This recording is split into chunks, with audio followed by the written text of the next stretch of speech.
What's up? What's up, bro? Man, thanks for coming.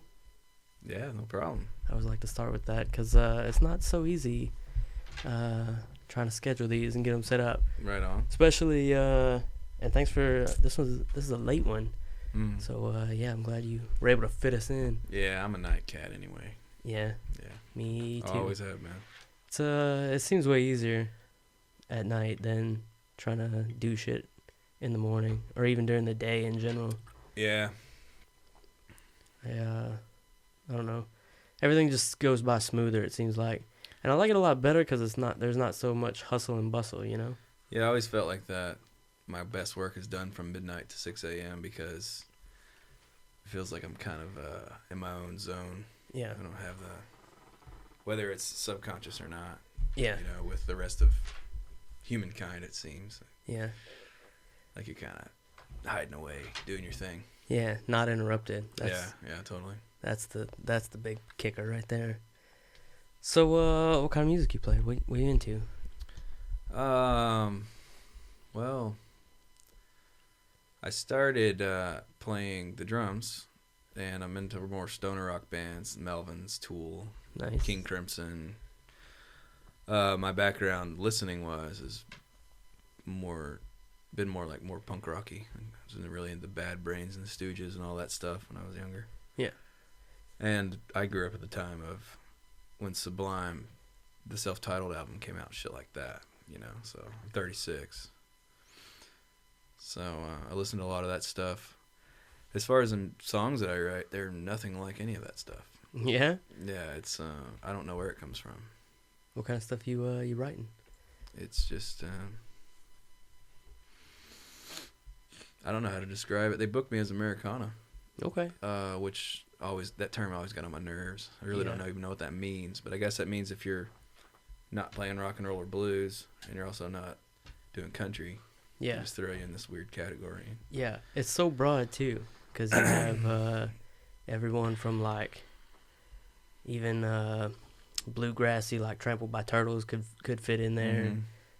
Even Ryan Adams is as much heavier as he is than them, so it's so broad and strange. Yeah, and since I've been down south,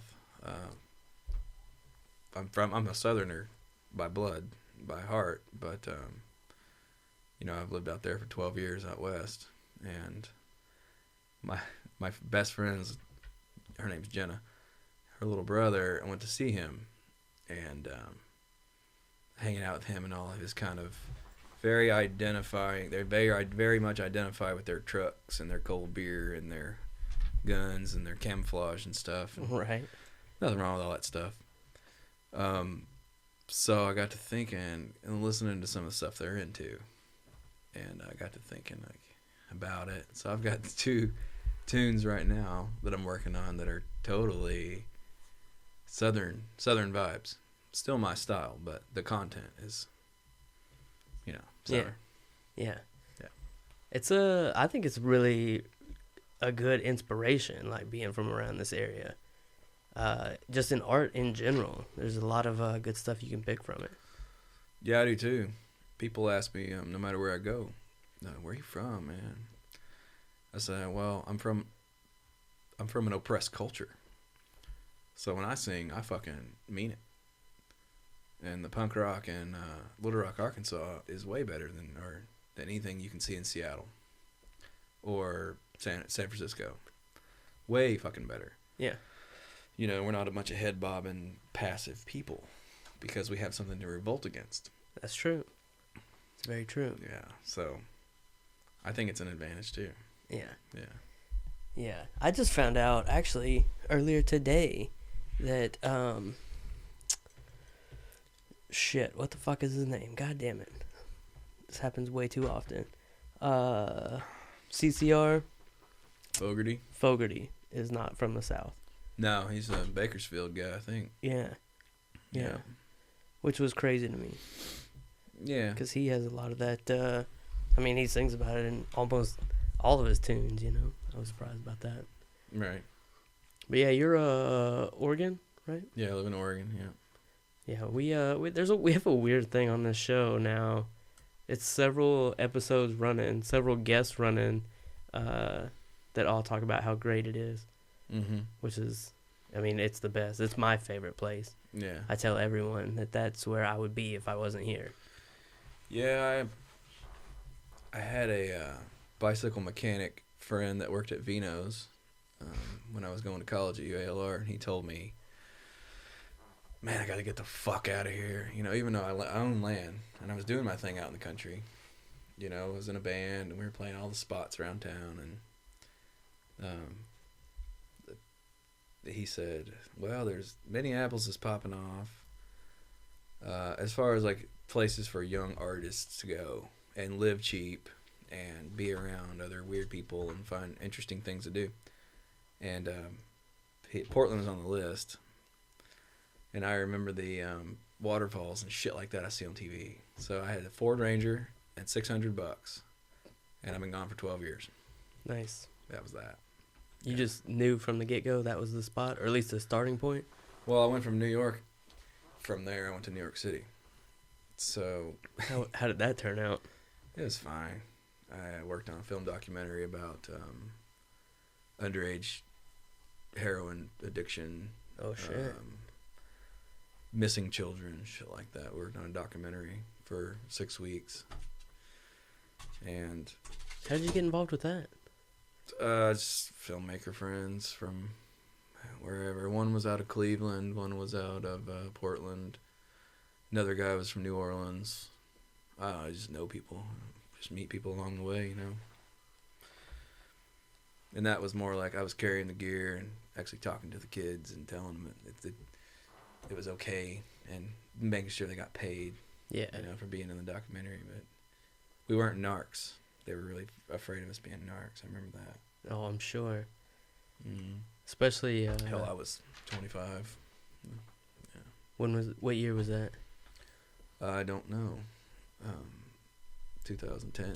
Yeah, okay. Yeah. Yeah, I could see, especially in that area. I mean, I'm sure they have to deal with the police all the time anyway, so. Yeah, it's weird. It's hard to make a film. I've been on a couple of them now.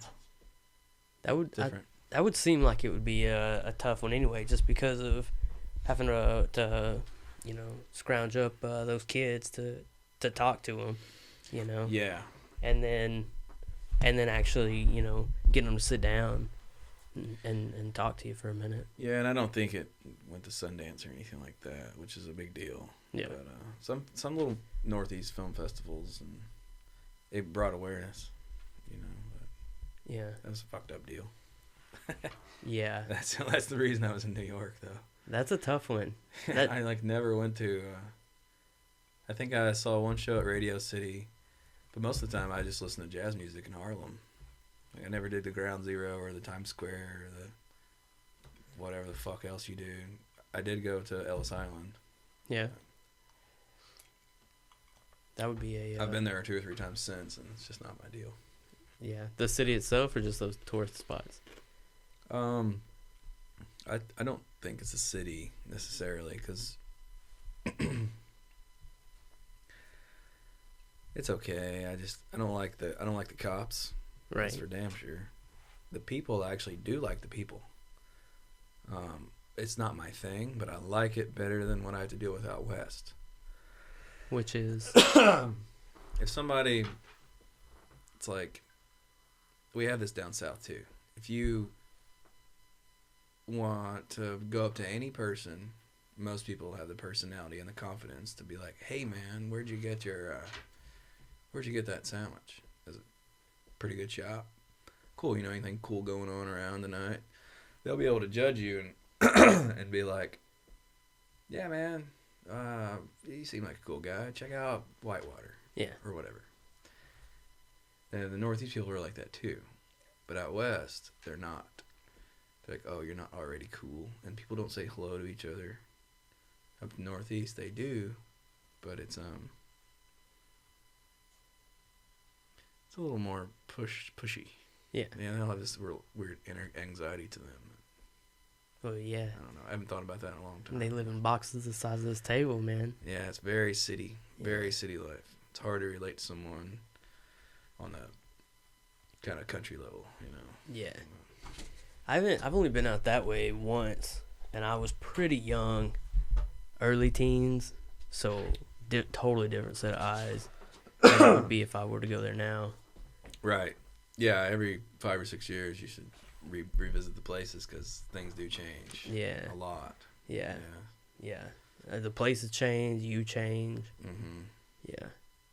It's been a while since I've been out there in Portland, too, but that was definitely my favorite city that I've been to. Yeah, yeah. P-Town. I lived in P-Town for 5 years. Yeah.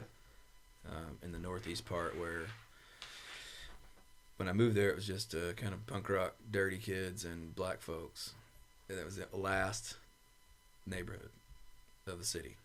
And now it's been long gone. Sure. Gentrified. Everybody left. I moved up into the Puget Sound, way up in Washington for 2 years, and now I live in the middle of nowhere. You like that better? Yeah, fuck, it's amazing. Yeah. 20 minutes from anything. You know, it's the postcard shit. I'm on a river. It's the mosses everywhere, the big trees, the Oregon shit. Yeah. That's the part that won me over, because we went into Portland, hanging out in the city for a couple days, and then we rented a car and headed out to Cannon Beach out there. Oh yeah. And that drive to there, I was like, holy shit. Yeah. Arkansas was a pretty place till I came here. You know what I mean? Yeah, it's different. Yeah. Well, the mountains are young out there. Yeah. Those big trees are going to eventually fall down, and shit's going to move and shift, and all the lava's going to come to the surface in 300 million years, and it'll look like the Ozarks. Probably, yeah. Yeah, that's just the way the natural cycle of things. I like the energy of the young mountains. Yeah. And you got the Pacific right there, too. I was actually out there 2 days before I came here. I showed up on the 7th, so on the 5th I was in Yachats, is my favorite town on the coast. There's seals and sea lions everywhere, and yeah, stinky hairy chicks. And, it's some hippie shit, dude. Yeah. I love it. Yeah, it's a good time, man. Beautiful, beautiful. That was what I took away from it mostly. I was really amazed by that. I think that's where all the guitars are made too. Those big Sitka spruce trees. Yeah, that makes sense. Yeah. The my favorite amp makers out there too, Benson. Mm-hmm. Those dudes are so rad. Yeah, totally. I got one of their amps. What was that? Maybe 6 months ago? 4 months ago? Yeah, I'd say probably closer to 6 months ago. Yeah, it's the greatest thing I've ever played on for sure. You know, I've been exploring the concept of stereo amps. Yeah? Yeah, the Roland JC20 is the kind of the one, especially in jazz. And they made a smaller one called the JC40. It's still in production. So if you have a delay, instead of it going, it goes Yeah. this way, stereo. Fucking neat. I want one. I've always been more of like a Fender Super, little Princeton or whatever, and then I really like Sun for heavy shit. Yeah. Never went to Marshall. Always been a Sun guy. Yeah. I've never owned one of those any Marshall tubes. I've owned a couple Marshall solid states, and I mean they're not that great anyway because no solid state's really done the job for me and tone wise. You know what I mean? Mm-hmm. But Now Benson, do you know what town they're in? I think they're in Portland. They are. I think so. I see them around quite a bit. I know they're from Oregon. Yeah, I think they're in Portland. Yeah. I've got that the Vincent, so it's got that dirty channel built in ahead of everything else. Mm-hmm. It's amazing. I really like it. All their shit is hand wired too, so it's all like, and it's all the real deal. You know what I mean? Which really, it's not some big line. Yeah. So when you order it, they make it for you. And you can custom order whatever you want. Yeah, which was really rad too. Yeah. I really like them. It seems like there's a resurgence of that going on right now. Yeah, more. You pay $300 for something once instead of buying Yeah. $20. You know, whatever. Yeah, yeah. Seems like that's going on with our generation. I like that. I do too. There's, first of all, less waste that way. Mhm. But also, I don't know. It's more, you're helping somebody by buying their shit rather than, some big company. Plus, look how far throwaway culture's gotten us. Yeah, Everything is fucked up. yeah. I mean, yeah, throw it all away, right? Yeah. Everything's fucked up. Yeah. I get the idea. There's some stuff that is great from it, but I don't know. There's a lot that's not for sure. Especially stuff like that, electronics, like that. Your music. It's just got more feeling to it. You know what I mean? I do. Yeah, and you go on Craigslist and Facebook Marketplace, and very rarely do you see an actual quality musical instrument, Yeah. quality piece you can actually use for 20 years. Yeah.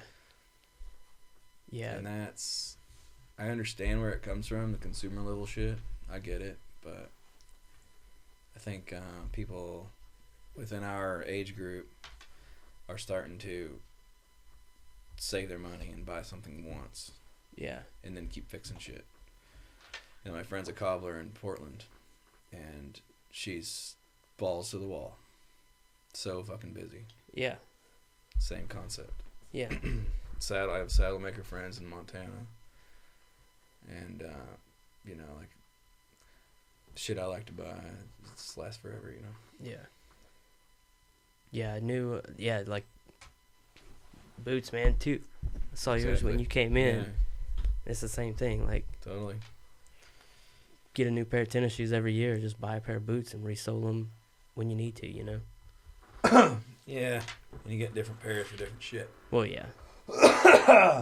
You got my. Yeah, I got my town boots. I got my working boots. All that crap. Right. Yeah. It's really hard to beat a good pair of boots.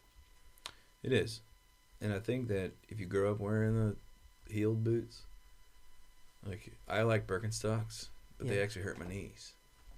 So I go barefoot or with heels, Yeah. and not much in between. I mean, I wear Vans when I'm wearing tennis shoes. Yeah. Yeah. Or when I'm wearing shoes. I remember when we used to have to order Vans from a catalog called Dance Competition, or get them at J&P Bike Shop on Keel Avenue. Yeah. They didn't have them in the malls. They fucking didn't have them. I'm serious. Yeah. I believe it. There was a Converse store over there by Bowman, and you could get Converse All-Stars, but you could not get Vans anywhere around here. Yeah. Now, it's the thing. Everybody wears Vans. For sure. Yeah. Pretty much if you work at a pizza shop, you got to wear Vans. That's the uniform, right? I think so. Yeah. So, and that's great, because you get all the colors and all the styles, and they're comfortable as shit, and everybody thinks they look neat. Well, but I'm not shitting you, man. When I was 14, 15 years old, we had to order them from my fucking catalog. Yeah. I don't think it'll be too much longer. You'll have to do that again. Order them from the internet. It seems like most of the places in the malls around here are shutting down now. Yeah, I know. Online shopping's big, yeah. Nobody's going to them. Yeah, between online shopping and people buying shit that will actually last them, there's no reason to go to the malls anymore, Right. Right. Which I don't think is a bad thing, really. I'm just glad the jeggings are out. Yeah. Jeggings were rough. Just give it a minute. They'll be back. It's just a matter of time. Hold up. I will rock a good jegging. Excuse you. She's trying to bring low rise back too. She's back on I'm the low here rise for the game. low rise. I dig the low rise. Yeah. Yeah. I I'm pay over attention to high-waisted. shit like that. I've been wearing the same clothes my whole fucking life. I mean, I have my own style, but I'm not fashionable. And yeah, that was a funny one to me. Yeah, it's still No, the tights, whatever. They're all colorful. They have galaxies on them and shit. Yeah, that's cool. But the jeggings, that was a little much. Yeah. I think it's funny, even like the super skinny jeans. Like when I can see your calf in your pants. Oh, that was a little weird. Huh? Like it gets a little strange. Yeah. especially if you're wearing like boots with them. And then you got that big boot, and then it just goes up to like Right. I can see your ankle outline. Mm-hmm. Like those are some tight pants. Yeah, I don't know. I kind of tell myself I try to think progressively, like in an anarchist way, as far as a humanitarian and socially, geopolitically, all that crap. And so I do pay attention, and but I'm still like this old school. You know, I dress like grandpa. I'm my grandpa, but shit like that. So I really don't have a whole lot of room to talk. Yeah, I don't. I'm with you. I just wear the same shit over and over anyway. Yeah. I don't know. I don't know why I said that. It's jeans and a t-shirt for me. Sure. That's what you're gonna find me in, almost every day. So, I don't know. That's beyond me too. Sorry. Really. You guys are like cartoon characters, so they just draw you in one outfit and that's it. Yeah. Yeah, like Homer. Yeah, exactly. Sometimes it's a white shirt instead of a black shirt, but that's about it. Yeah. Yeah, we got my band shirts. It's like I had an old lady for I don't know quite a while. She was 9 years younger than me, and I'm not used to that. I usually have ladies older than me. And sometimes I was working, she wasn't. Whatever, you know. She'd do the laundry, and she says, "I just have stacks of my bands and my." She's like, "I think you need some fucking blue jeans and some black shirts." Yeah. Probably have enough to last the rest of my life, Yeah. I know I do. She was joking the other day. We were looking at this really ridiculous house that had a ridiculous closet. And she said something about, a bigger closet. Like, that's just what you need to get more T-shirts. Is that thing fucked again? Here. No, it's fine. I'll just leave it where it all is. your T-shirts. So there's a giant walk-in. Because our walk-in is funny now because it's mostly... You would think it'd be mostly my clothes, but my clothes only take up, like, literally an eighth of the closet. Majority of the closet is your shirts. Yeah. And probably even your pants. You don't even wear that many pants, but it's like just your shirts and your pants. And I just have a very small section for my gowns, and then my few shirts that I rotate between. Yeah. Yeah. You could... It could be more easily done. My shirts take up all that top part, but the rest of it, you could fit a lot more shit. You could move my long sleeve ones and... I don't know. Are you giving me permission to shop? No. No, you should leave that stuff alone. Don't mess with it. It's exactly where it needs to be. You're going to come home, your stuff is going to be moved. Yeah. Taking up more of your closet. I do dig the vest though. I tried to get into vests for a little while. Yeah. I was rocking them for a time, but then it just got too much. I had to simplify it again. Just jeans and a t-shirt. Right. Well, you also don't live in the rain. That's true. I think that's a big part of my wardrobe. When I come down here, people want to talk to me about it. I don't dress abnormally at all for where I live. Yeah. But when I come down to more of a, I wouldn't say mild. It is pretty mild, but the winters here are worse than where I live, cold-wise. And the summers are way fucking worse. Oh, yeah. And the ticks and the snakes. We don't have ticks and snakes. Must be But nice. the rain is a really good, no one uses umbrellas. We just wax our canvas. Yeah. You can hear it. And wear a fucking hat. Yeah. A good hat. And it's, actually the guy that makes those is outside of Memphis. Really? Yeah. My hat maker. I have a friend that's a hat maker in Elko, Nevada. Mike Brumley. Anyone who's listening, look him up. He's a good hat maker. But I don't use him because I like Mike better. And he's a Civil War reenactor. Nice. And he lives in Covington, Tennessee. And that's where one of those blues guys are from. I can't remember his name. Fuck. That's weird. I can't remember that. I'm drunk. I run into those situations all the time. I think I do it at least once a show. Like I can't. Yep. I can't remember what the fuck the name of this is. If I said his name, you'd be like, "Oh yeah, yeah." That's the little. It's a tiny town. Say the size of what we have around here, Mayflower or something. Oh shit! Yeah, that's Yeah, nothing. Yeah, I know. Yeah, like a couple thousand people. Yeah. And this cat has traveled the world, not just the country, collecting old hat making gear because they don't make this shit anymore. Yeah. There are 50 hatters or so around the country. And I know it's half a dozen or so, but General Mike, he's my favorite. General Mike. That's who I go to, yeah. How do I don't understand exactly how those dudes get into that Civil War reenactment. That seems like a big. Well, it's just like a Renaissance fair or people that want to make old 17th century dresses. You know, they got the burlesque girls doing the corsets. True. You got the Old West dudes making movies and doing their thing where they're mimicking old towns. You ever been to Old Tucson? Mm-mm. I try to stay out of the desert as much as I There's can. actually an old town out there near Harrison. Old West sort of thing, and they do reenactments.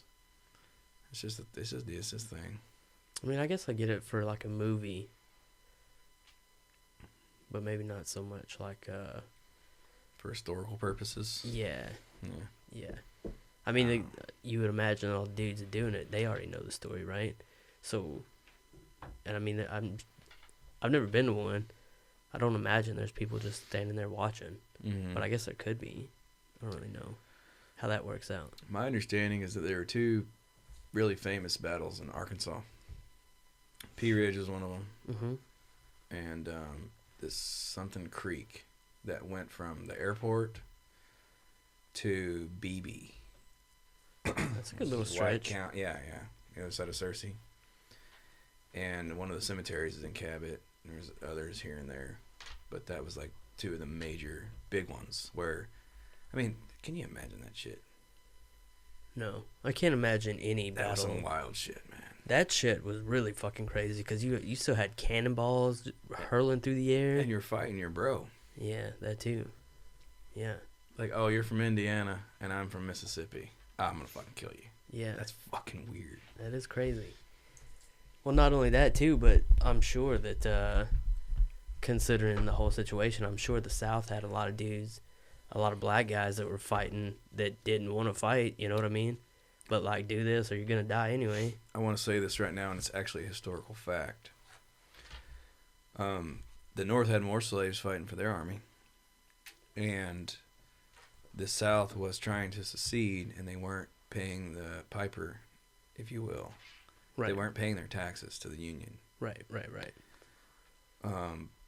So morally, in a moral from a moral standpoint, Abraham Lincoln actually did want to abolish slavery, but the real reason the Union went after the South is because the South quit paying their taxes. Yeah. And there were more slaves in the northern territories than there were the southern.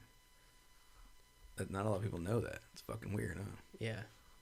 Yeah. I'm sure a lot of it had to do with too. I mean, you got a lot of goods coming from the South then at that time. You know, all the all the plantations. Plus, you got the major port, New Orleans, down there. Yeah. It was all still that. 2-1 though. Yeah. Two Union soldiers to one rebel, and they were making all their own uniforms and muskets and guns and everything else. I'm not saying I was for the South or the North, because I really don't give a shit, honestly. Yeah. I think that a lot of modern day people that are into the Civil War and all that have it, especially the white people that live in the South, they have it fucking completely backwards. Yeah. Like, it wasn't about racism, and I think the people that were living it at the time knew that. You know, everybody wanted the slavery to end and all that stuff, and that was the thing. But motherfucker, dude, that shit was so brutal. Hundreds of thousands of kids died because the South was trying to become their own country. Yeah. And we've never recovered. Southern states have never recovered from that shit. in their education systems, in their fucking healthcare systems. Yeah, statistically, I think most of All the that South shit. is all in the lower end of everything. Oh yeah, dude. Economically as well. And oppression by like, major religious institutes. Yeah. Like it's fucked up. Well, down I think here, man. I think that's just another anchor dragging the whole thing down. You know what I mean? Yeah. It's fucked up. Which down for here. some reason a lot of people just can't let go. People spend millions of dollars on that shit. Yeah. I'm not a religious person. As a matter of fact, I think God's killed more people on this planet than anybody else ever. Yeah. But it seems like the religious and educational oppression is worse down here, and I'm actually fairly certain that it is because I've traveled the whole country extensively many times, Yeah. so I know that What I find more amazing. we're still getting punished. Yeah, well, sure.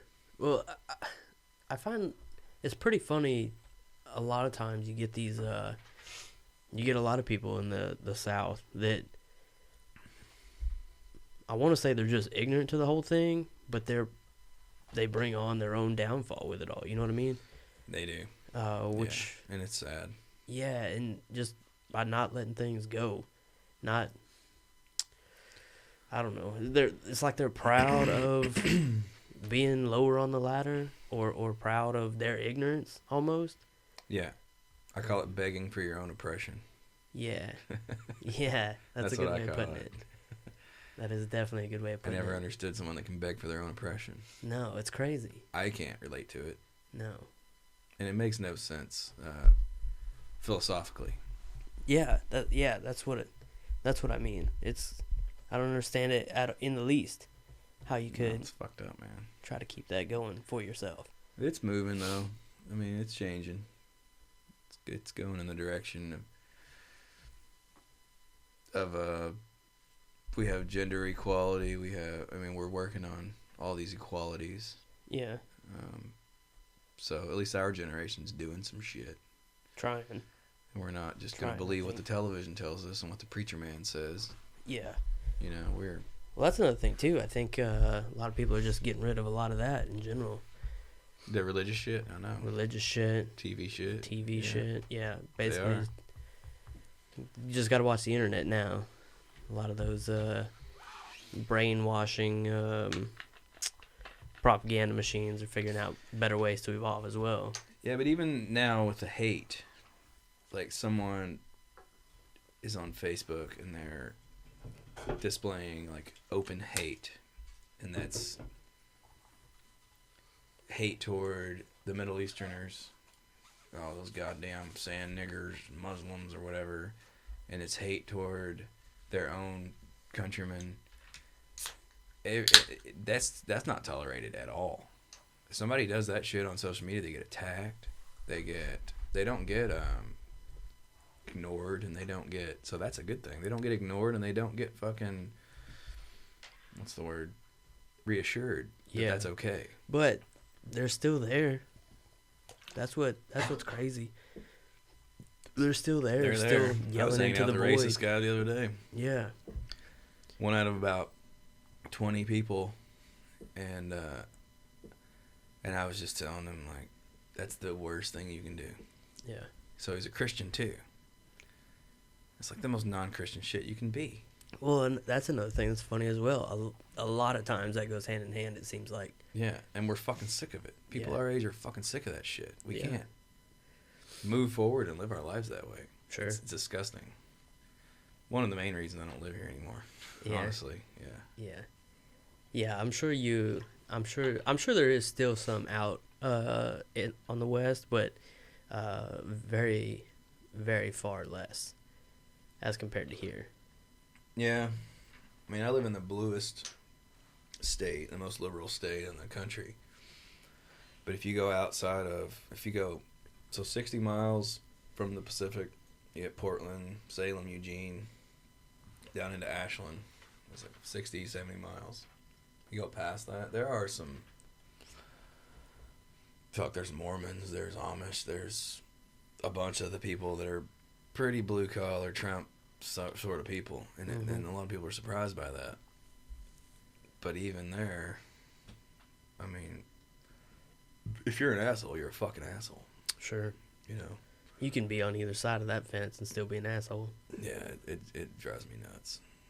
There's a lot of that regardless. There always will be that, though, just as people. And it just blows me away that people can read a history lesson, and they take a history lesson and believe that shit, and they can watch the TV and believe what the fuck they're listening to. Yeah. You have to do your own research in this life. Yeah. Well, everyone's so quick to pick a side. Right. You know what I mean? Everything is these days. There's a situation, and then you either pick this side of the fence or that side of the fence, and that's it. And if you're not on this side of the fence, then you're fucking wrong. And these guys are thinking if you're not on this side of the fence, you're wrong. And that's almost every situation that we deal with these days. It's a quick make a decision. It's either right or wrong. Yeah. And I think a lot of the reason that we have a lot more issues with that, not only because with the internet we're faced with so many more issues, but also I think we just have to make so many more decisions on a daily basis today than like people. The bombardment of fucking information coming at us. Everything, all the time, man. Back in 1930, you had to worry about what you were going to eat that day and how far it was to get to work. You know what I mean? Yeah, totally, yeah. Now there's so many more decisions you have to make, and make them now. You know what I mean? There's no time to wait. I actually think that people are also more quick to change their minds. They can see like they're becoming more compassionate. Yeah. And like someone even 4 or 5 years ago would be like, "Hey man, what do you think about people smoking weed?" Like, oh fuck, what? No way. Oh, by the way, it's curing cancer. Well, my grandmammy died of cancer. Yeah. Well, maybe it's not so bad. Yeah. Or the gay marriage, or the whatever the fuck, you know what I mean?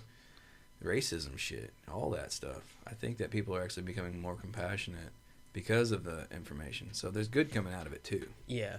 Well, I think also part of that I think that does play a major role for sure. Mm-hmm. But I also think a lot of that is a snowball effect, because like the weed thing. Mm-hmm. I remember 10 years ago it was still a big red X on everything.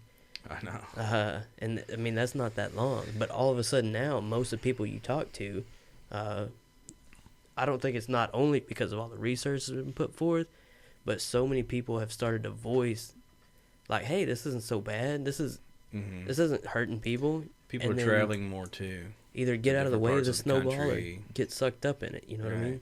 So I think a lot of that's kind of the lemming situation. And the weird thing is that the baby boomers are still in control of all the money. So that's the reason the real estate's all fucked and everything's all fucked. And they're going, man, how can we make more money? Well, yeah. Oh, we can tax weed. Like, don't think for a fucking second they put recreational down here or they straight legalized weed, right? Mm-hmm. In some states. Don't think for a fucking second they did that because they want more people to get high. No. They did it so they can make money off of it. For sure. That's a big part of the whole thing. And That's a big part. Really, that's probably even a bigger part than the research. And so now, people our age, they're like, fine, yeah, cool, man. Let's bring it on. Let's have dispensaries on every corner. Let's have hash bars. Let's have dab bars. Let's get these cancer patients medicine. Let's have anxiety shit going on. Let's have epileptic shit going on.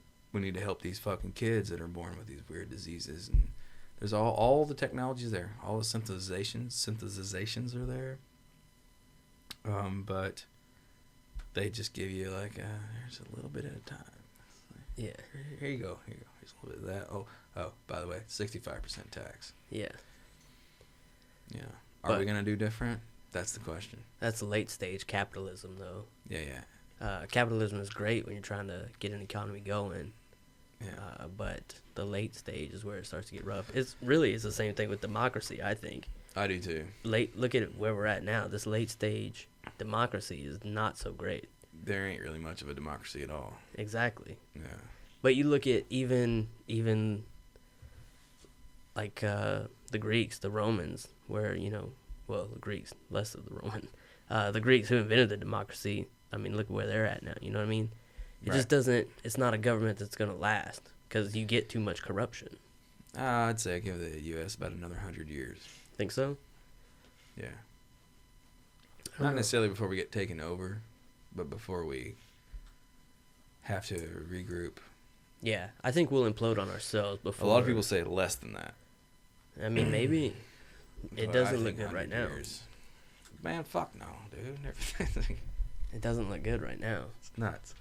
That I'm so over it that I don't even really like talking politics anymore. Like the last time I voted was for Obama, yeah, and I was all about it. And I think Obama did a good for what he had. He did a good job, but I also know that the power, politics is like Hollywood for ugly people. yeah, I mean, come on, it's a fucking joke. yeah, It's not who calls the shots or the corporate banking interests that own this place. They Mhm. own those politicians. mm-hmm. The U.S. government's just another corporation to them. It is. And people fucking sit in front of their TVs and believe that shit. Yeah. When it's so obvious. Well, I get yelled at all the time because I don't vote in anything. Man, fuck no. I never have because it doesn't do you any good. And they say we can make a change, we can make a difference. But to be honest with you, I don't feel like that's the case. Fuck no, not on a national level. Not us. Not we. We don't have enough At money. your local level, yeah, I can see that. Yeah. But Yeah. You can make a change in your local, but you're not on that big stage. There's too much money behind that. it doesn't matter what the fuck you say because they don't care anyway. It comes down to a dollar at the When end of it the day. comes down to who they want to be in there, they'll have them in there. Which again rolls back to late stage capitalism, Yeah. because it's all about making a buck, which you can use in your favor these days. Yeah, but do you have to do it in such a way? I mean, fuck. I mean, it depends on where your morals lie, really, and that's where we end up in the situation we're in. Because what's more important to you, 50 years from now, your children's life, or a couple million. Right. And the whole thing about the so-called people that are against all that shit, right? Like, oh, these motherfuckers have children too. Yeah. And they don't give a shit, you know. They're raping, they're pillaging the earth, they're killing poor people all over the planet. They're extracting things they shouldn't be extracting. Still running on finite resources. Yeah. But the thing you have to ask yourself is, did you eat something out of a package today? Did you start a car? You know, like it comes to that level, and when you're on that level, it's like, fuck, Well, yeah, of course. yeah. I'm doing my part to destroy this fucker too. Yeah. Well, then it gets tough, right? I know, yeah, it's nuts. It gets morally tough for yourself.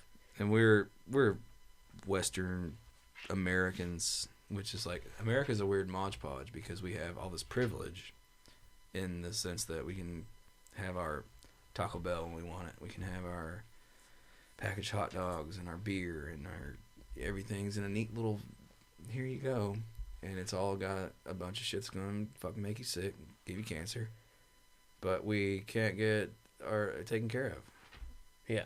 Like healthcare and education are the biggest rackets Yeah. ever. And not one other Western country on this planet behaves the way that America does. Yeah. Well, there's a buck to be made off of them. It's fucked up, man. Yeah, cured patients, what is it? Cured patients, a lost customer. Yeah. Exactly. It's fucked up. Yeah. If they're fixed, they ain't coming back. Why fix them? Just give them another side effect that they gotta correct, or another surgery that they need. I honestly don't think much is going to get turned around. I think that cataclysm's going to come, and some people are going to survive it, some people aren't. Well, I think that's what it's gonna take. It's gonna take an implosion of some kind. Yeah. It's gonna take us destroying ourselves before we're like, oh well, fuck, we can't move forward now, so we're gonna have to fix and try to regroup. And I think we have, too, because there are things on the planet that we can't explain. You What do know, you mean? with modern day physics or mathematics. Like there are monoliths, like pyramids being one of them, we can't replicate. Yeah. So I feel like, well, I got a whole other theory about what human beings are. We don't really have a history. We don't have a human history. We don't have one. Not that we know of. We don't know what the fuck we are. Yeah. We don't know why we're here. I don't even think we're from this planet, but that's a different story. But the thing is that the technology and human capability has reached its height 3 and 4 times over probably by now. Yeah. And we had to start over. So the fact that all of us think that we're at the height of forefront of technology and all this shit is pretty arrogant, in my opinion. Yeah. Well, I just do. Yeah. Well, I'm trying to think of some good examples here. I think we're more technologically advanced. I mean, I don't think that, Egyptians were running around with literally a way to answer any of their questions right, in seconds, or anything like that. But there's definitely a lot we don't know. I definitely agree with that. What do you think? How you think it's gonna?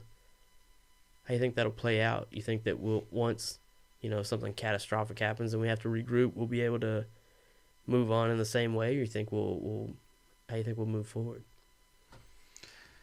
I feel like we're actually right now are moving into what's called the digital age. Yeah. Digital age. To where there's going to be half the people are going to go to depend on technology, more like space technology shit. Not necessarily in space, but on Earth. Like where a computer is going to, in a robot, there's going to feed them, could drive their car, going to make their clothes, everything. There's going to be no need for industrial human beings at all. Mm-hmm. But I also think the counterbalance of that is going to be a whole resurgence of people going back to the earth.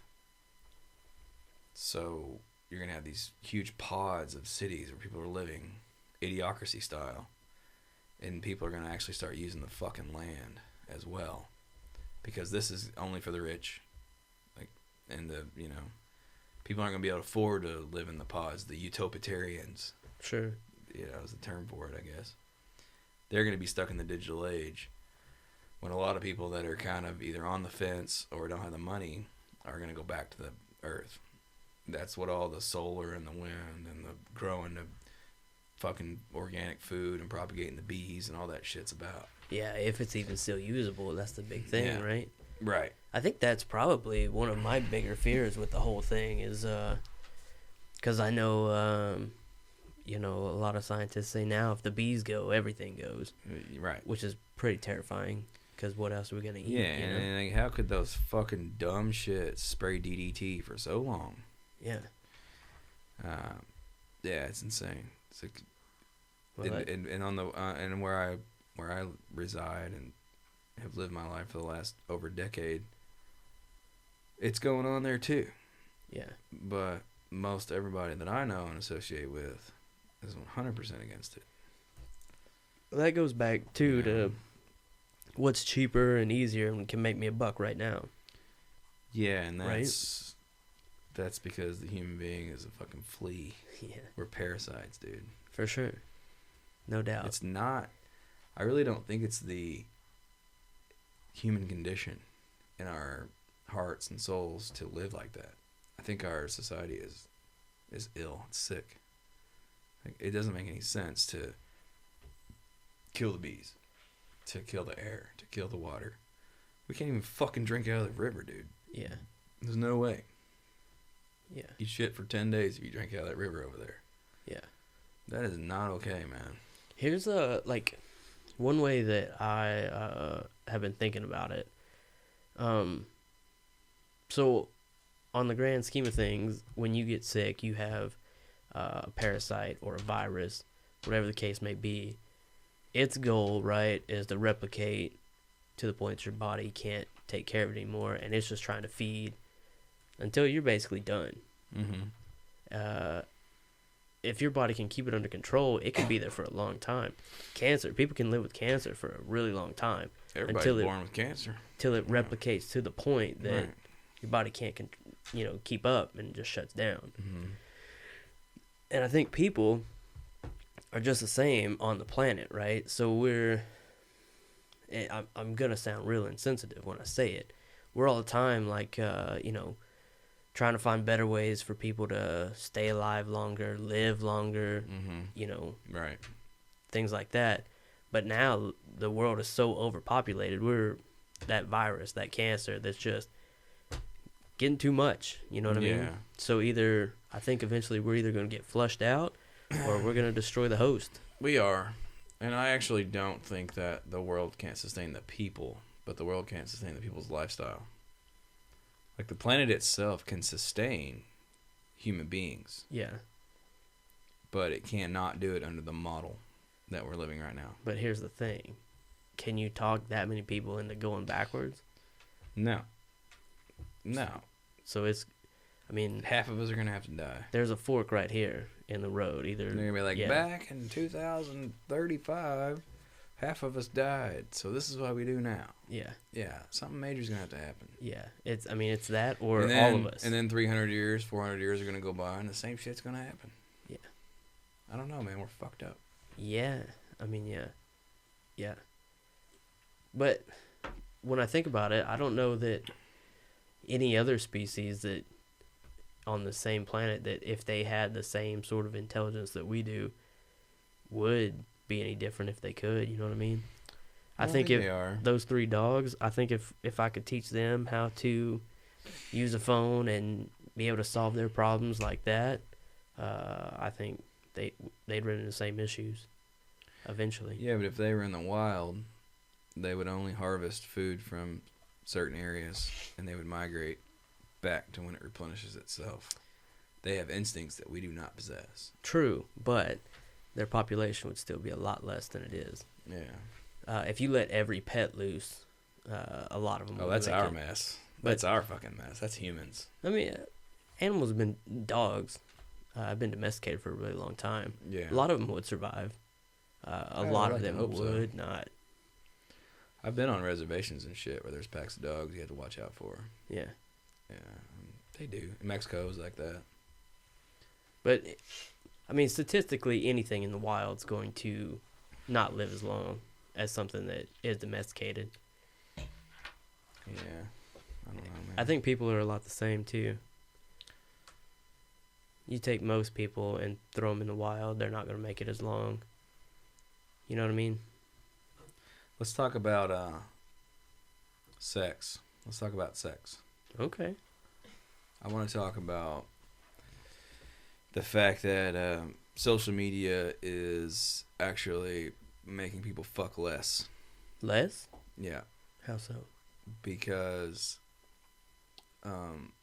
when you react with a human being in real life, and they try to, let's say, someone's used to, and you could probably relate to this I want your input on this as a female.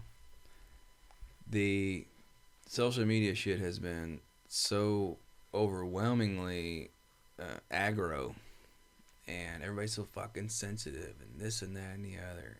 But at the base of who we are as human beings, we want to fuck. We want to fuck each other. So you see someone that looks interesting to you in public, whether you're male or female, and you're like, man, I got to talk to them. I want to know if they want to fuck because they're hot. Yeah. Right? And you walk up to them and you speak to that person.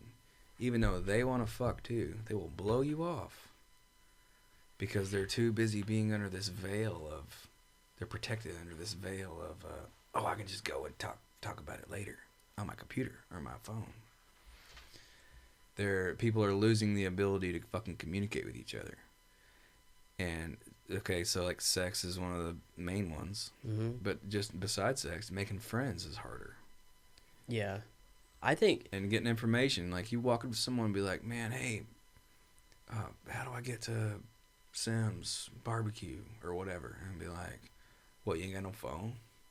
It's like, no, motherfucker, I'm asking you for directions. Just tell me.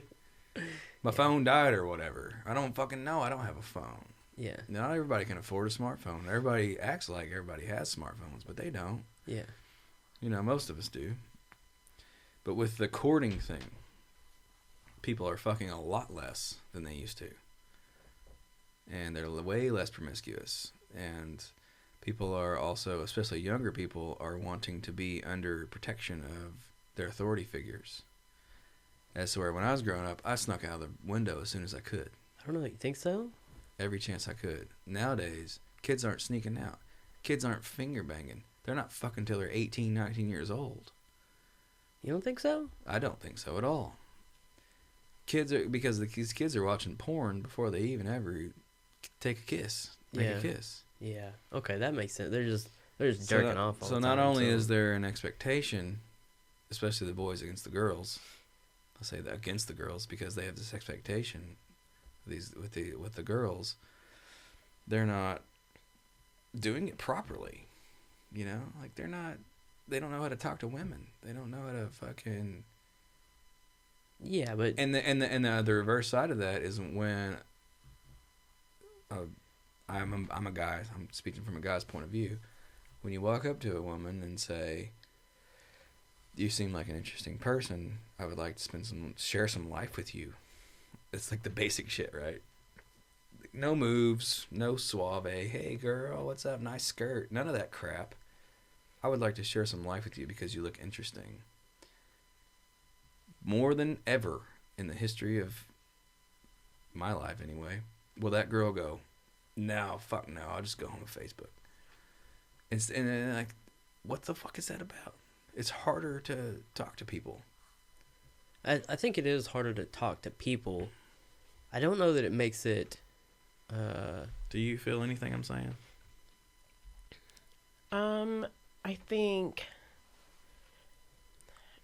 I think that we are able to practice, as women, we're able to practice a little bit more reservation, like, whereas in the past, we weren't able to, it wasn't as easy for us to just say no, because we didn't really have the power to do that. But I think with social media, we almost have a space where, I mean, now we have options to go home. Like, we don't have to worry about, like, well, if I don't go home with this guy tonight, I don't really know the next time I'm going to be able to do this. Like, if she really wants to do it, she could do it tomorrow. Right. She can hop on Tinder and do it. Sure. Like, if she really wants it, she can go get it at a different time. It's just now we have the power to say no in the moment. If we just are like, yo, man, this is not what I want to do right now, right here. Sure. Yeah. Well, what I'm saying is, if you're genuinely interested in a guy and he walks up to you and starts speaking to you,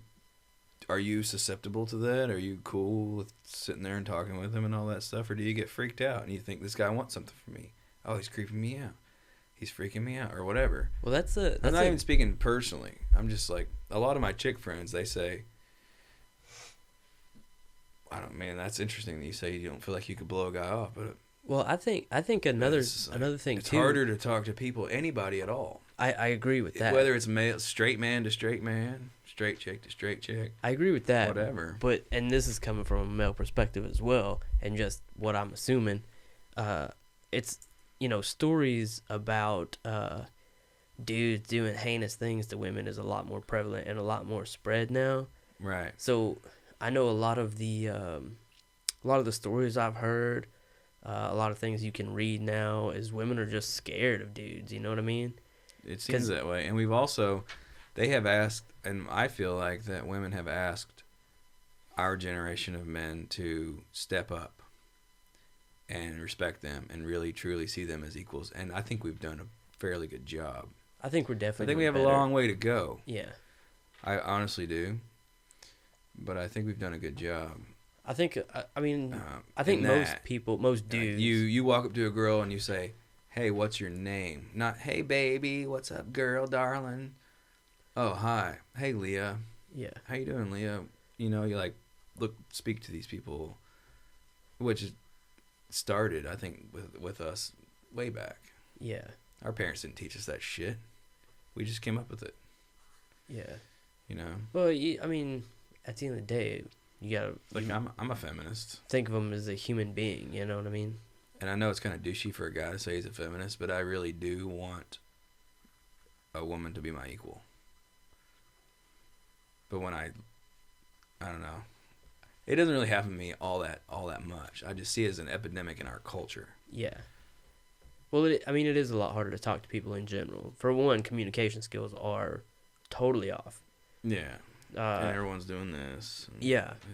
Which, mine were super horrible. They're still not that great. That's one of the reasons I started this, was to get better at it. You know what I mean? Yeah. And I've even had a couple people be like, yeah, man, I'd love to be on it, but I can't make it there. Can we do something, over Skype or something like that? Sure. But you lose a lot. You're just back to, I might as well just be texting you. You know what I mean? It's like I drove over here having no idea why you guys wanted me to come here. That's like, no clue. Like, I had a date earlier. She's like, "Oh, you're gonna go do a podcast?" Like it's a normal thing. I don't listen to podcasts. I don't fucking know about podcasts. She's like, "Well, that's neat. What's it about?" And I was like, "I don't know." Yeah. We try to make it about everything. Yeah. Let's get weird. Yeah. Weird shit. Fucking Prince. A little bit of everything. But what I find really funny, now that you bring it up, the people, like the problem with communication in general, and this huge, especially in the past, say 2, 3, 5 years, like the huge expansion of podcasts, because people still want that communication. They do. They're listening to podcasts. Yeah, they're getting in their living room. Hundreds, millions, thousands of, hours of podcasts, wanting to listen to these conversations. A lot of them want to be part of these conversations. But yeah, out in the real world, it is very limited. Yeah, and I also think that the reason that music, quote unquote, sucks now, everybody says music sucks now. It doesn't suck. A lot of people are making a lot of really great music. Yeah. No one ever hears it. Because even if you are in a band, or are into a band, you actually get your ass out of your house and go to the show, you're going to spend half of it fucking talking to people. Yeah. It's just a different culture, man. We all got fucking ADD because we were on our smartphones. Yeah. Well, another thing. And Alzheimer's because of GPS.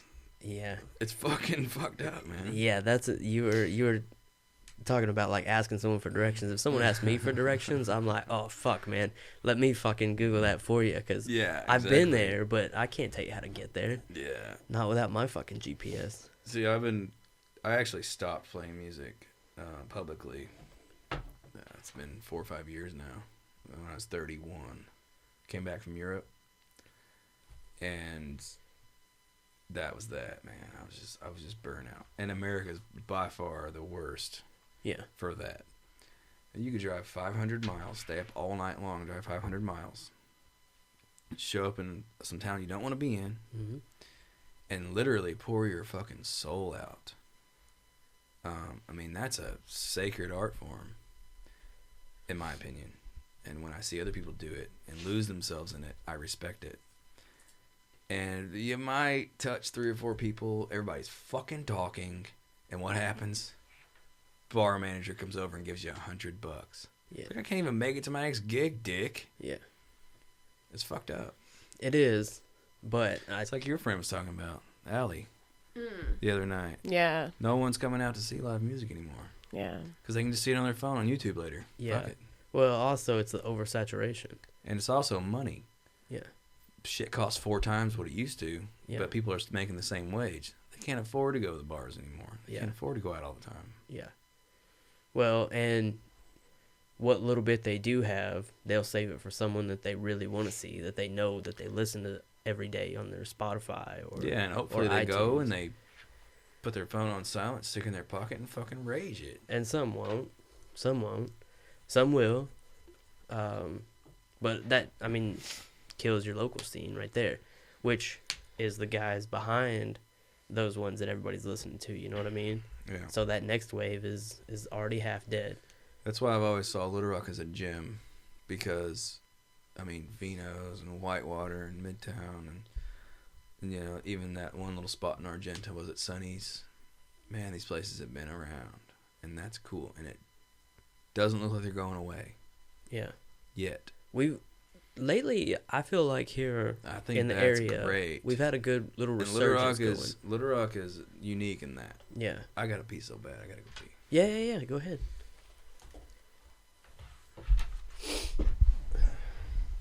Yeah, we've had a good little resurgence lately. I feel like Yeah. in the music in general. I think it's the community though that's becoming more prevalent and becoming more important, and how you're talking about earlier the importance of kind of where people are putting their money in. People also want to support their friends, so like when they Yeah. go out to these shows, they're either going to go out to the shows of the big people that they love to support, or they're going to go to the shows of their friends because they want to spend money to go and see their friends. So, Yeah.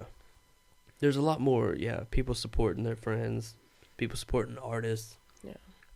Definitely it's the current rise in the community is all community driven. Yeah. For sure. There's a lot of people really pushing it and really trying hard and putting out really great stuff to make it happen. That's the big thing too. 'Cause at the end of the day, I mean, nobody wants to sit around and see garbage. No. So, I think that's helping out a lot. Agreed. I think that also helps with even social media though, because then you get your friends supporting your friends, and then they're sharing their friends, and it's getting exposed to their friends, and it becomes its own little web of friends just supporting friends. Well, yeah, that goes back to the snowball effect. Mm-hmm. Once the snowball gets big enough, it's going to make a big splash. Yeah.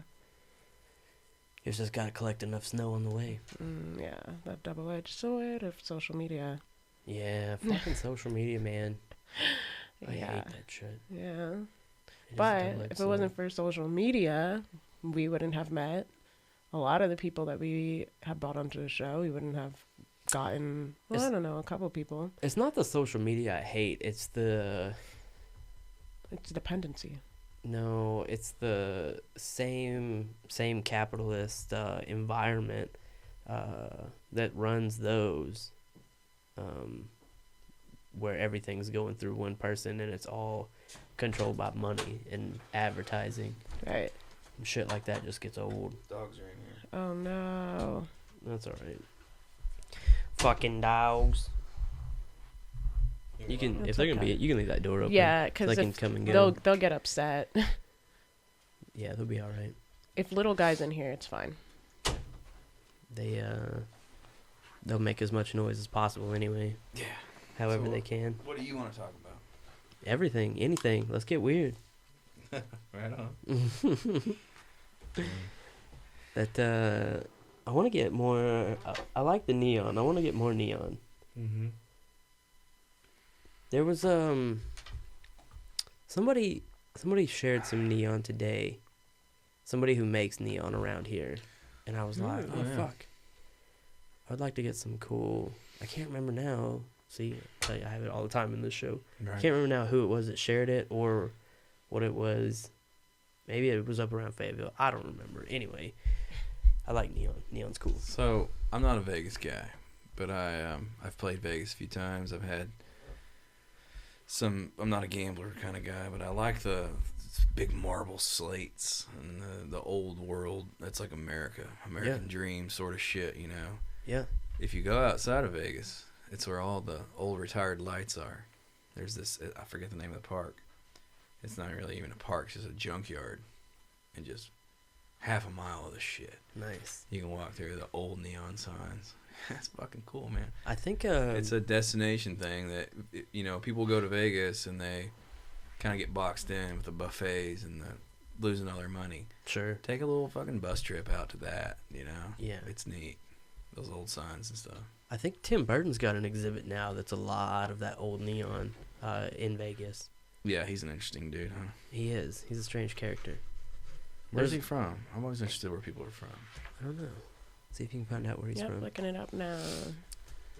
I'm actually curious myself because he has a lot of. He's definitely a character. California, yeah. Okay, that makes sense. Southern California. Yeah. In 1958, August 25th. That's 2 days after my birthday. Hey. 2 days in how many years? Well, yeah, there's a lot of years in there. I'm not born in 1958, but I look great for my age. I wonder. I wonder what. That's definitely would be an interesting guy to talk to. I wonder what makes his brain click the way it does. Yeah, he's just a weirdo. He is a weirdo. It's good shit. Yeah. I often wonder He's that. probably into certain filmmakers, you know, from wherever. There's a Chilean dude. There's a couple Japanese guys that are really weird, and the whole vaudeville thing. Yeah. And the Roma, you know, the gypsies Yeah. out of Europe, and I mean, there's no telling. Did you know? I just recently found this out. Gypsy is a what's the word? Derogatory. Slur? Yeah, it's a derogatory slur. term. Yeah, Yeah, I know that. I did not Yeah. know that. Yeah, when Sacha Baron Cohen came out with that movie Borat, it kind of came to a head at that point. Really, that long ago? I'm Yeah. so far behind. Yeah. At that point, it came to a head, and you're like, okay, well, this is enough of this shit. Well, yeah, It's he does. obviously a major farce anyway. He does use it pretty roughly in that movie. So that makes sense. And in southern Spain, I have this little town. It's called Almunicar.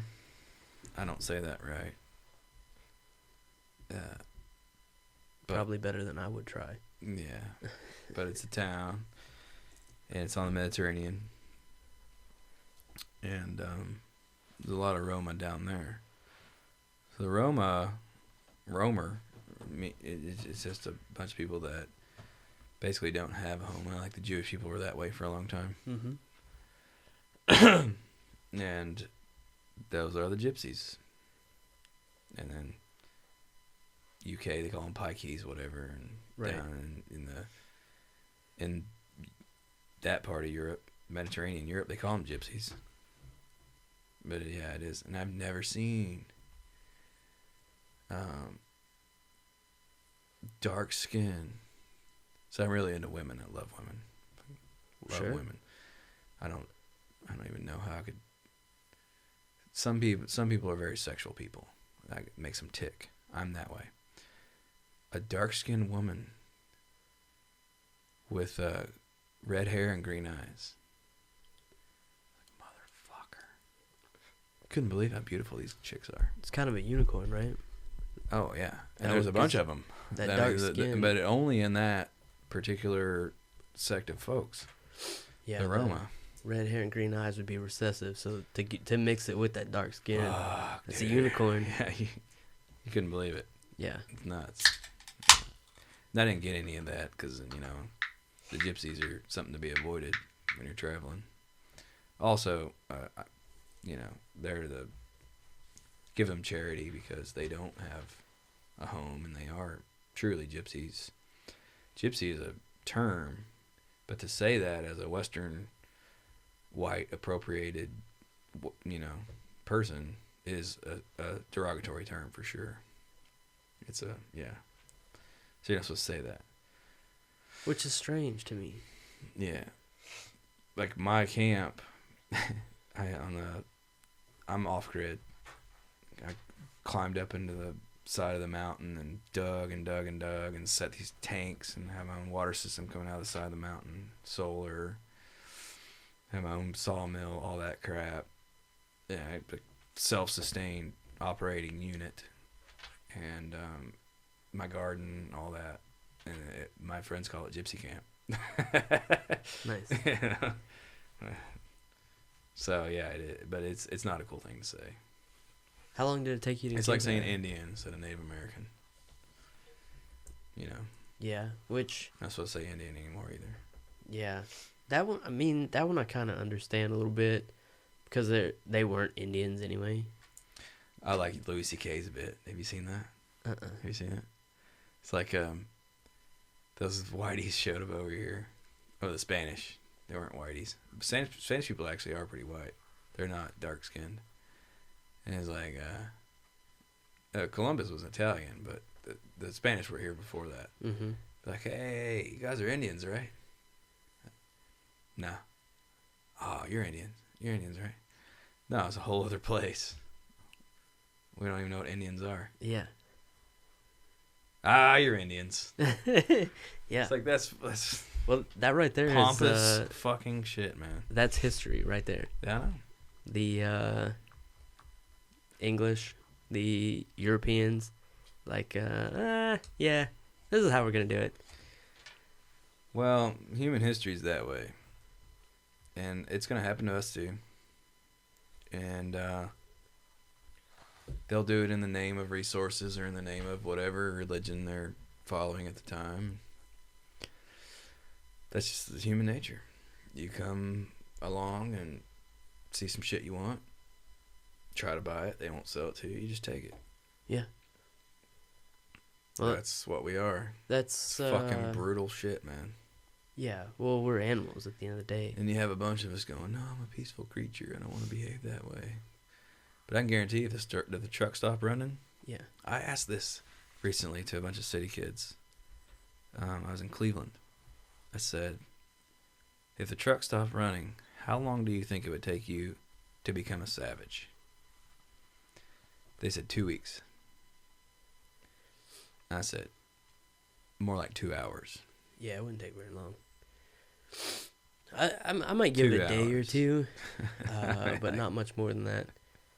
Yeah, that's my pessimistic view of it. It's gonna take someone. It's gonna take one person, being very thirsty or very hungry, and they're gonna try to survive. Cause Right. we're fucking animals, man. We are. And sooner or later, the whole money thing is going to go away.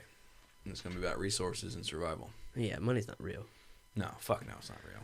When Money's that happens, money's just a fake IOU. Is all money is. when that happens, we'll become savages within a couple days at least. Well, it'll turn into who holds the resources. Yeah. Because those are the only thing that's gonna matter. That's the important part. Shelter, food, water, not Yeah. necessarily in that order. Those are the 3 things you need. And the animal kingdom's the same way. You take a group of gorillas, and you give 1 or 2 all the food for everyone. They're gonna munch down on it, and if they won't let the others have any, the others are gonna kill them and take it. We're the same way. Yeah, it is kind of strange how that is. It's across almost all species. I think it was when we started learning how to cook our food and being able to ingest more protein, Yeah, which feeds the brain, yeah, that we became more of an apex predator. Because yeah, I feel like we lived alongside all that shit for a long time. yeah. I mean, And way we were longer part. than We were have part it. of the food chain, Yeah, just like anybody else. But we started learning how to cook our food and become smart. Plus, we're on 2 feet. There's no other, except for birds. There's no other animal that's on 2 feet, which means we can use less energy. Yeah, we're some bad motherfuckers, man. yeah. I mean, we've won so far. I think in evolution. As far as that game goes, I think it's going back to everything else we were talking about. I think it's going to hurt us in the long run, but we've won. Yeah, we'll have to start over sooner or later.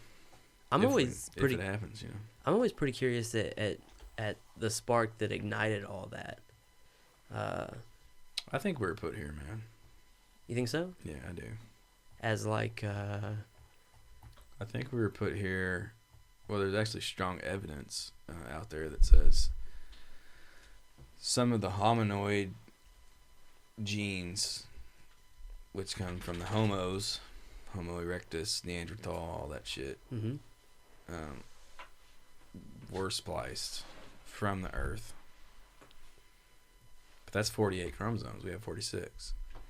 So we were concocted in this weird little Mod Podge of something that didn't come from the planet to think and to work. And I feel like we're totally a slave race. Think so? I do, yeah. You think we still are? I think we are as a species. Yeah. And I also know for a fact that we treat our planet as in the sense that we are a slave race because we're not trying to fucking take care of it at all. Yeah. protect it. We're not from the fucking planet Earth. We weren't born out of ooze. We were fucking planted here, man. We were put here. By who, when, for what reason, those are all up to debate. It's an interesting way to look at it. But I for sure think that we're not of the Earth. I don't know that I'm... Because I don't think we have a connection to it. I don't know that I'm totally bought in with it, but I can see the connection there. Yeah. And there's certain people have their theories about this and that and the other, and I lean toward others. I'm not going to get into all that, but I'm not start dropping names or anything. But why not drop them? I honestly think that we were genetically modified. Yeah. Yeah. I mean, I think we were definitely modified. I kind of like the idea of the there's a theory out there that basically says that a monkey got a hold of some mushrooms, essentially. Just yeah, but that wouldn't change the DNA. Monkeys have 48 chromosomes. Evolution over time. No fucking way, because it didn't happen like that. It happened for a lot of things. No, it didn't. Not with human beings. It was overnight. Dogs and wolves. There was no... Yeah, right. It didn't happen that way with humans. There's no fossil record to support it. It was literally overnight. We're here. We're not here. Now we're here. Well, our records were. There was no evolutionary step. That we know of. That we can see. That we somehow lost 2 chromosomes. And they got spliced some weird way. So here's a lot of other good evidence for it. Each human being is born with 50 or more birth defects. Within the gene pool of any other, whether they express themselves throughout your lifetime is a different story. But within the gene pool of any other species ever that we know about, because we don't know Earth shit, right? On the Earth, some are born with maybe 1 or 2, and those get phased out early in life. 50. Some are 400 birth defects. They fucking botched it, dude. Whoever made us fucked it up. Because you're talking about fusing 2 chromosomes together inside of a DNA molecule. It's nuts. So think about that. You mean we have them from birth? Yeah, some people are born, they can't really hear that well in their right ear. Some people have fused toes. Some people are born with Down syndrome. Some people are... We all have them. But there aren't other species on the world that are like that? Nothing even close. What would be the closest? Maybe we just haven't studied them as extensively. Mutations are more what you're talking about, and they're not necessarily birth defects. Like the 2-headed snake and all that crap. Well, yeah. Yeah, you don't see that. You don't see that. There's no fucking way human beings are from this planet. You don't think so? I know for a fact that we're not. I don't know, man. But I don't know what we are. I mean, I don't have any. And we also don't have a history. I don't have anything to back up either way. But if you think about it, no one ever tells you what you are. You don't have a human history. You've got the God thing, and you've got the evolution thing. The evolution thing's been debunked for a long time. Because we didn't evolve. We did not evolve. What do you mean debunked? Debunked like it's bullshit. But like, how? Because we didn't evolve. It didn't happen like that. There wasn't Bigfoot walking around, and all of a sudden they started losing hair and this and that and the other. I mean, where our bodies are completely opposite of that anyway. Like they have the tough skin on their back, or say a gorilla. Yeah. Like they have 5 fingers like we do, you know. Well, there's several steps in between. There's not. See what you can find. Look up Lloyd Pye. Lloyd, P-Y-E. Lloyd Pye. That's the guy. He knows. He's the closest that I know about anyway. As far as he doesn't necessarily know where we came from either, but he's trying to tell you right now, we didn't fucking evolve. We were put here.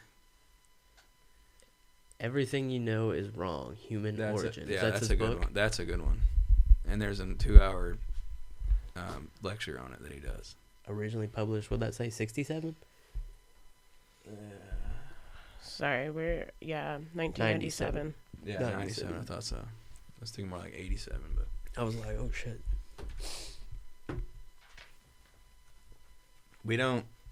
Okay, so you go to school, and they'll tell you, because they can't tell you that God did it, because obviously that's a bunch of bullshit. Yeah, I agree with that 100%. They'll tell you that we evolved from mitochondrial, really complex fucking algae and bacteria and stuff. Because we have mitochondria in our DNA, in our cells. Well, everything does. Yeah. No, not everything does. Not everything does. But we do. And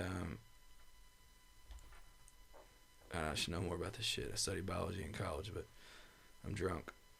But the thing of it is that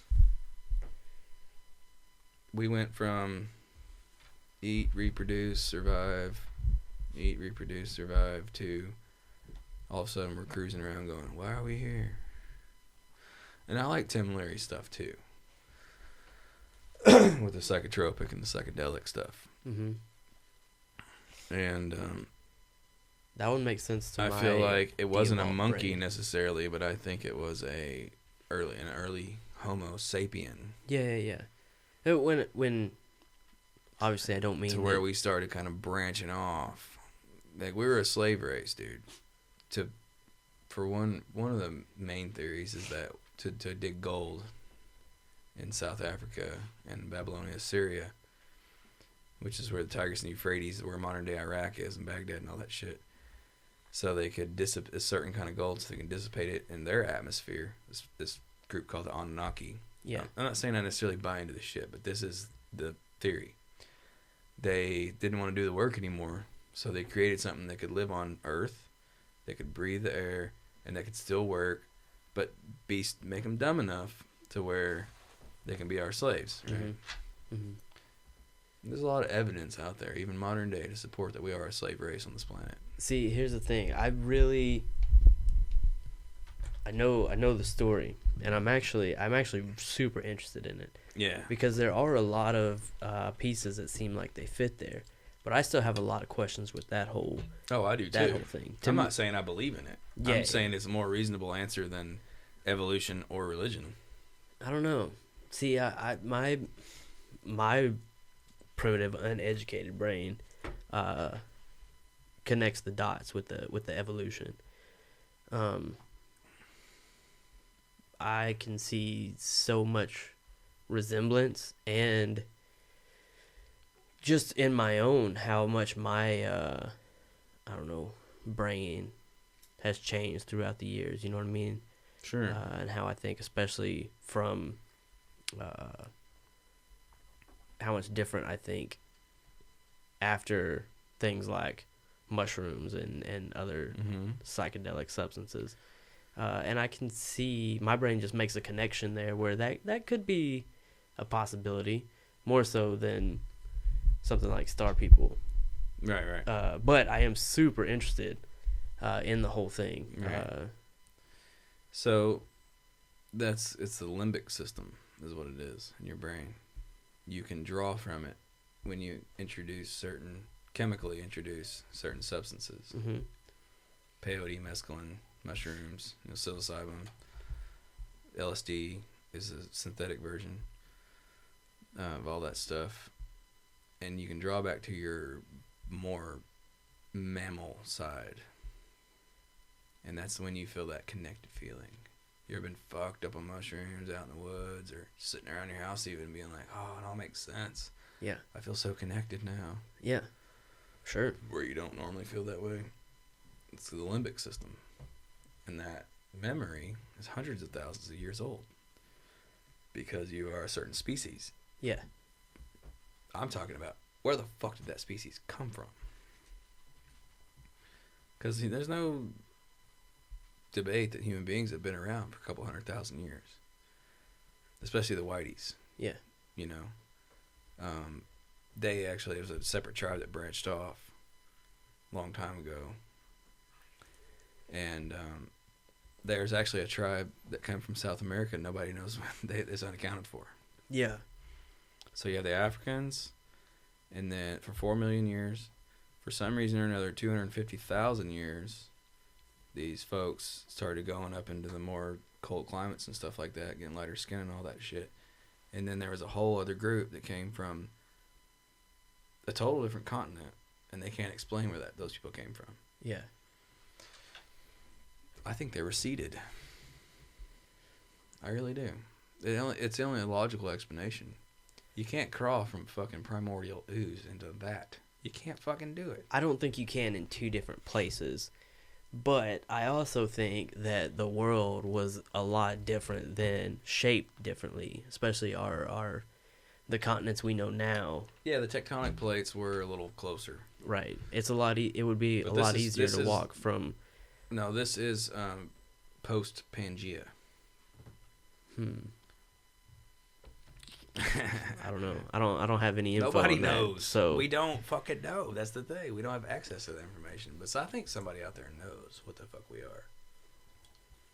You think so? It's when you get into the whole Illuminati shit and all that stuff. I mean, my biggest question with that is why would they keep it a secret? Because they have to control us.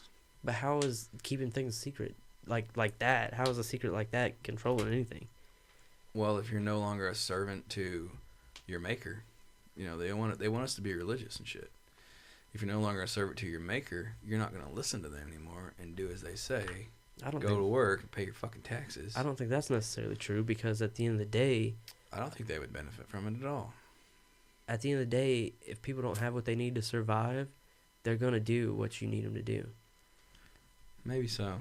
I think. I mean, it's I mean, nowadays we have the Hindu, the Buddhist, the Muslim, whatever the hell they got going on in Japan. I don't even know because I'm fucking American. And then the Catholics and the Protestants, you know. And that is very important to the puppet masters. Very important. And if you break that structure down, then tell them the truth, then you're fucked. I think, I don't know. I can see where you're coming from, though. The only reason that I think something like that's important is just to keep us divided, as in the same way that going back to what we were talking about in the beginning, the North and South, how we're still divided on that. It just further divides globally with the religious things, which I can see how that is powerful. But I don't know. I think people can still. So in all those religions, you have. That's how you control people. Well, you in all God of them, factor. In all of them, you have a centralized God, or a, division of gods, which I think you could still relate back to whatever, if this were the whole case, if people did know about this, that was what created us, and you could still tie those in, but still have the differences to divide us. So I don't see how. I don't know. It would make sense to keep it. Maybe they don't know. Maybe at the highest levels of humanity. Yeah. They don't know. Which I think they do. I just have a hunch. Which leads me to my really big question about that theory specifically that we're planted here, which would be, then where are these creators? If they created us for a purpose to do something for them, where are they? You know what I mean? Well, they say they only come back every 3,000 years or so, 2,600 years. Well, if we don't know what we're doing for them, maybe we're fucking it up, because we're doing things a lot different than we were 3,000 years ago. I know. So I feel like probably about time they show up, huh? Yeah, they should be checking in. You know what I mean? Or we're just entertainment to them. I mean, that could be the case. If you have the ultimate imagination, what's one thing that's lacking? Entertainment. I mean, that could be the case. But my brain makes the connection more on evolution than that being the case. Who knows, man? But yeah, at the end of the day, we don't have any answer for it. No. So it's all up in the air. But I am super interested on that ridiculous Ancient Aliens show. I get down on that, man. Oh, God. I'll binge that forever. Yeah, I have a friend that watched. I've never seen it, but she's really into it, too. They talk a lot about the Anunnaki and a lot of the historical monuments and how people couldn't build them. Mm-hmm. So, which, man, Yeah, it makes you think. It makes you wonder, huh? They put a puzzle together that I wouldn't think, to put together on my own, for sure. I find it very interesting. Yeah. Well, the another interesting thing is that both the Hopi, which are the Native North American greatest philosophers, there's strong evidence that the Romans got their aqueduct systems and their arches and all that from these people. Mm-hmm. Most advanced civilization of the world at the height of their time, which were the Anasazi, Pueblo people, Mm-hmm. northern Arizona, modern day. They said at the same exact time they'd written down, at the same exact time the Eastern Indians, people from India, said that the human being has reached its height multiple times over. And the Hopi actually had a system for going up into space. And he talked about satellites and all that shit. Whether they did it or not, who knows? Yeah. But it caused a pretty major fucking cataclysm to get to for us to have to start over. Yeah. But they were almost in those words aware of what human capability is. Yeah. Well, just looking at what a lot of them could do. And and a lot of this shit, was it built by human beings? We don't fucking know that either because we don't have a fucking human history. We don't have one. Yeah. It's boggling. Yeah. Well, I mean, and that too, that's another, my brain makes that connection. But, like, the elephants don't have a history unless we write it down for them. You know what I mean? Yeah, but they do have instincts. Sure. We do too. No fucking way could you walk 3,000 miles. There's no fucking way. And the next year, or a whale, 10,000 miles. Yeah. Well, you couldn't swim in the ocean for 10,000 miles and turn back around and go right back to the same spot within 13 months. There's no fucking way we could do that shit. There's different capabilities.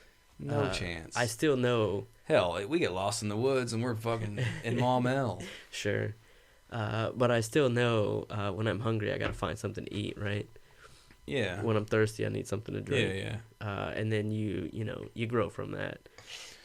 Yeah, and I've got a lot of primitive skills friends, and I've kind of dabbled in the whole wilderness skills era, side of things, and it's kind of a big thing across the country, really. I mean, schools popping up everywhere, and rewilding and all that crap, and I think a lot of people, you can go out and you make yourself a shelter, and you can figure out how to trap things, and a lot of people realize that we can't sustain what we're doing, so no, it's gonna be eat or be eaten at some point. And I don't think it's gonna happen in our lifetime. I don't either. I think we have enough resources to get through our life, so we can relax, right? That's what the last people thought. Well, last people thought. Exactly. So, I mean, somebody's got to do something, or somebody's fucked. But it's a big game of Russian roulette. I just don't fucking know how. I mean, do they want us all to be living in boxes in cities, overpaying? Because that seems to be the model. Like, you live in Arkansas. Yeah. Right? You have a good job, worked real hard, you can afford to live in a neighborhood with your own house. Yeah. Now, you could not live making, I don't know how much you make, but I can guarantee you wouldn't live like this if you lived in Oregon. No, or California. I know. You know what I mean? Or Washington. Absolutely. Or New York or whatever. It's fucking bullshit. Absolutely. This is a $2 million house where I live. Outside of here, yeah. Yeah, exactly. And the fact that not only is college education, 20 times more than it used to be, people are making the same fucking money. Yeah. Yeah. No, it's terrible. So that's an issue. Yeah. I don't think that's going to get... And all the old-timers that are operating, I know I've written a song about it, operating a lot of the ranches and a lot of the old farms, especially the old dairies and stuff like that. 75 years old, still out there working because their kids couldn't afford to stay there. They had to go into the cities and fucking make money. Well, it's also more beneficial in some ways. I would much rather live near Little Rock than still up in Heber Springs where there's nothing. Right. I got to drive an hour to get a beer. You know what I mean? It's Sure. just more beneficial. There's more shit going on. Yeah, and I was looking at property in the Northwest last year, actually, looking up near Beaver Lake and Fayetteville and all that crap, and I'm going, why is everything so cheap? And my friend's a real estate agent. She's going, this ain't cheap. Well, But Arkansas the thing is is poor. But the thing is, no, you guys are making just the same amount of money as what we make on the West Coast. Right now, gas is $3.60. $25 an hour, still $25 an hour. $25 an hour has been $25 an hour since the mid '70s. Yeah, but For a skilled trade. Look at average wages of the states. Find me something on that, because Arkansas is one of the poorer states. I know it is. So you just can't. That's why it's so cheap. No, here. but if you have a skilled trade, like say you're a plumber, electrician, whatever, welder, $25 an hour. Yeah. That's what you're gonna make. If you're really slick, you make 30, right? Well, in Arkansas, yeah, that's fine. As long as your wife works too, you're good. Yeah. Out there, no, ain't gonna happen. You got to be a techie nerd. You got to fucking do other stuff. A lot of that also comes from the more abundant population. People would rather be there than here. Yeah, there's a lot of people moving out there right now. Same thing with if you look at Denver in the past 10 years, their population has exploded. I know. And that property there is bananas. I know. And it's still way, in my opinion, way cheap. Denver's still cheap to me. Really? Yeah. As opposed to Oregon? Yeah. Wow. Sorry, I just kind of moved in with my foot. No, it's fine. He's in your shot a lot. It's actually kind of funny.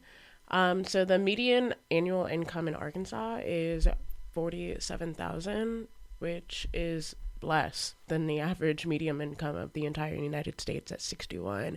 Yeah. Yeah, that's what is so poor here. Yeah, but what's the cost of living? Let me get him out of here. That's the thing. Yeah, see if you can find something on that. Mm-hmm. Look at cost of living compared to Oregon.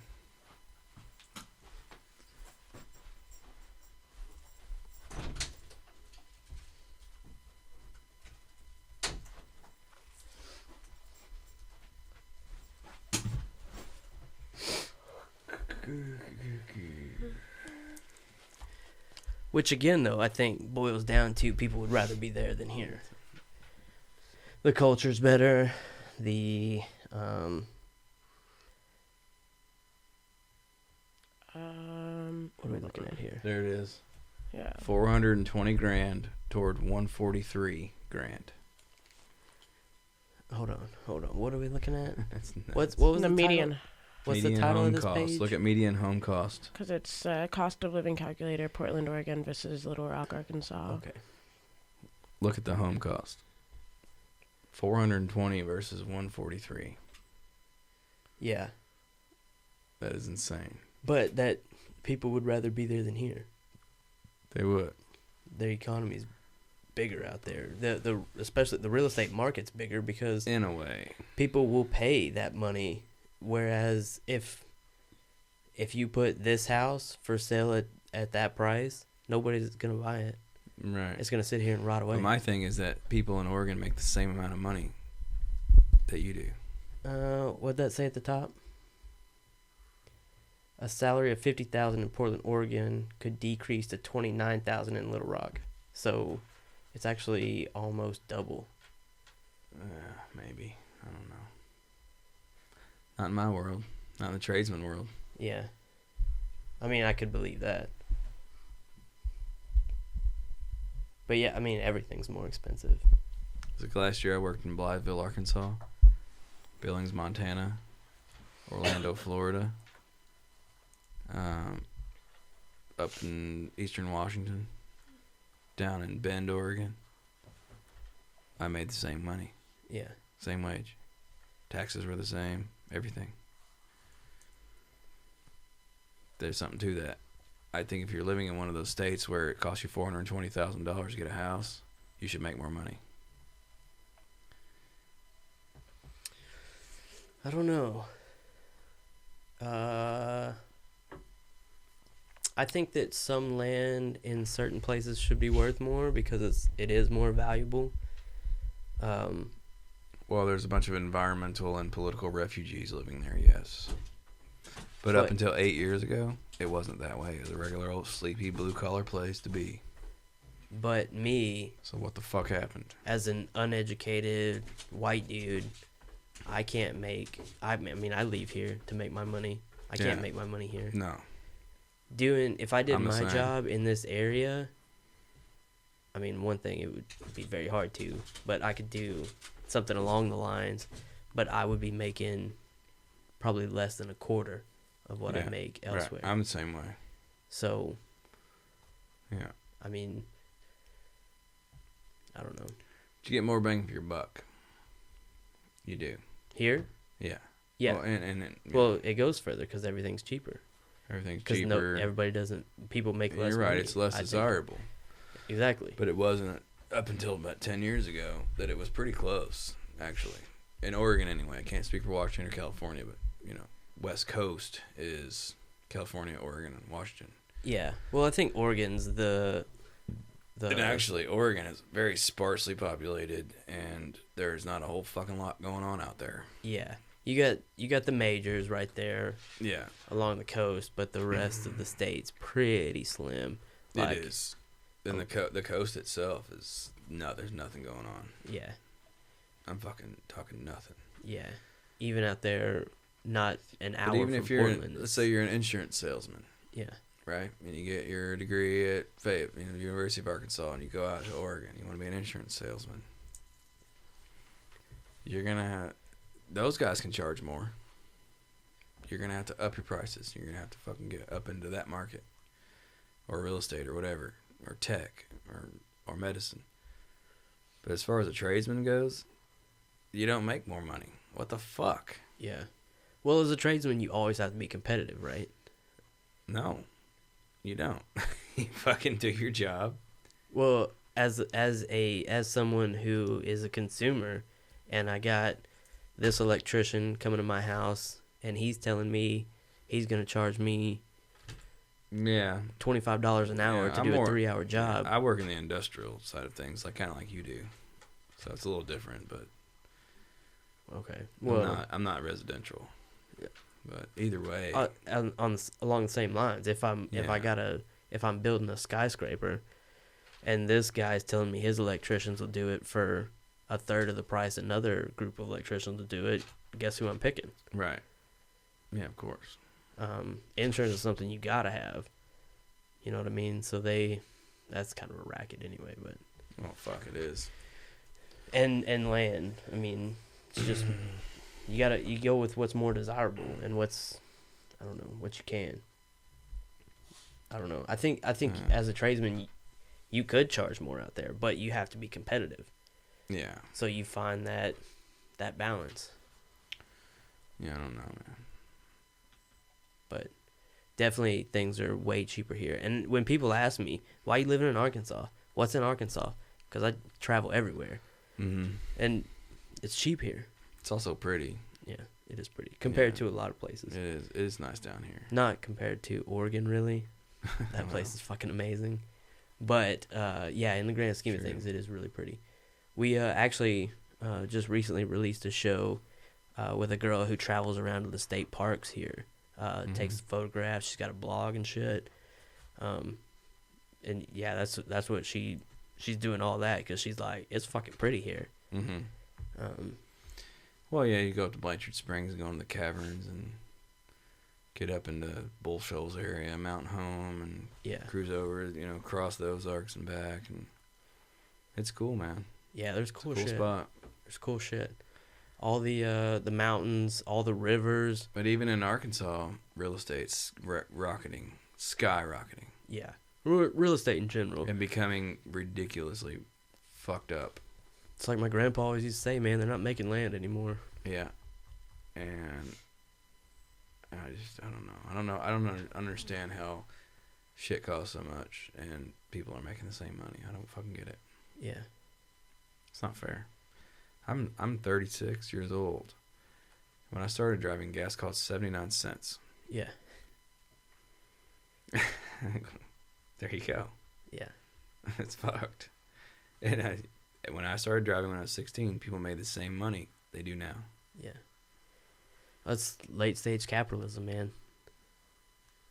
It ain't no good. Why do I care if you live in a box if I can live in a bigger mansion?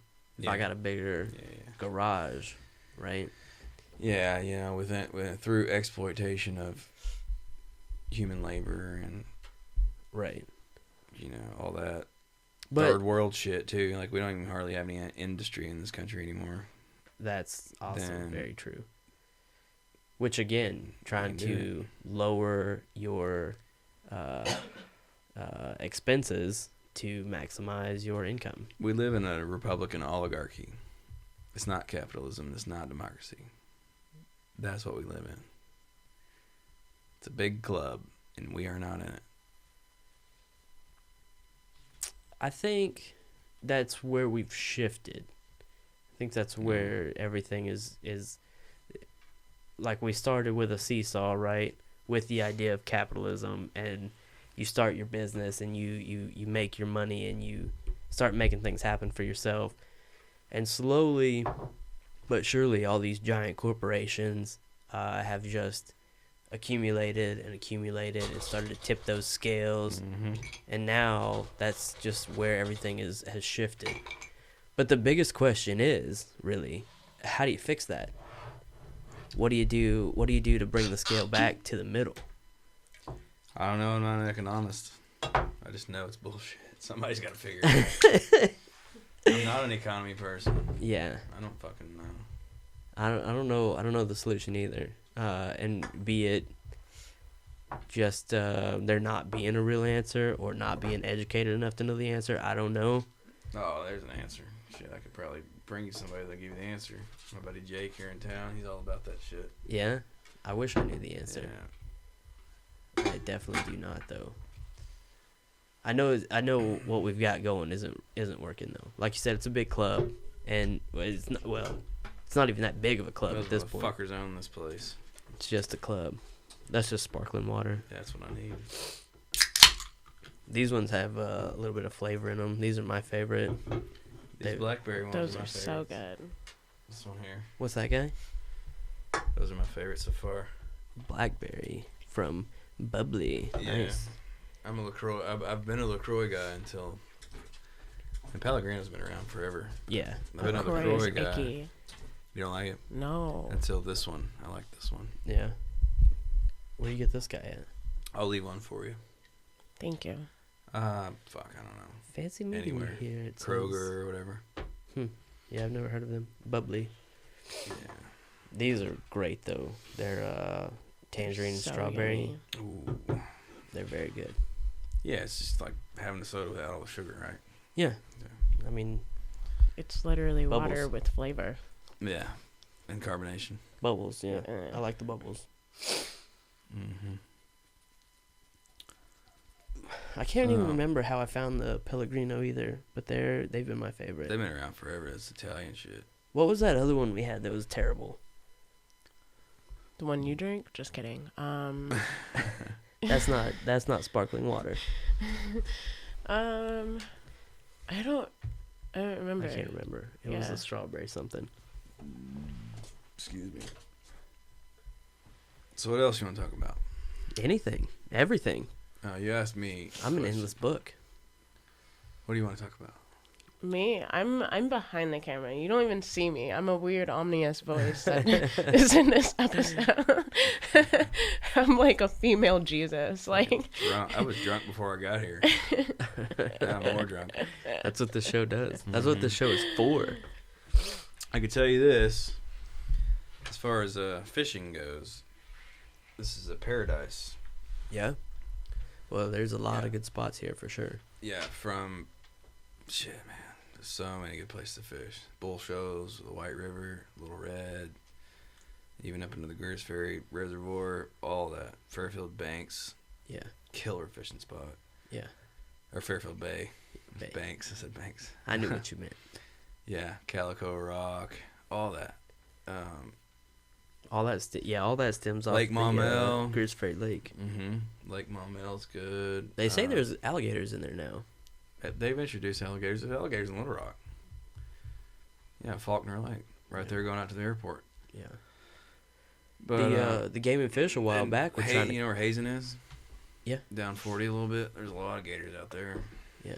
White and Saw Bio, and that's funny. I say bio when I'm down here, but when I'm at home, I say bayou.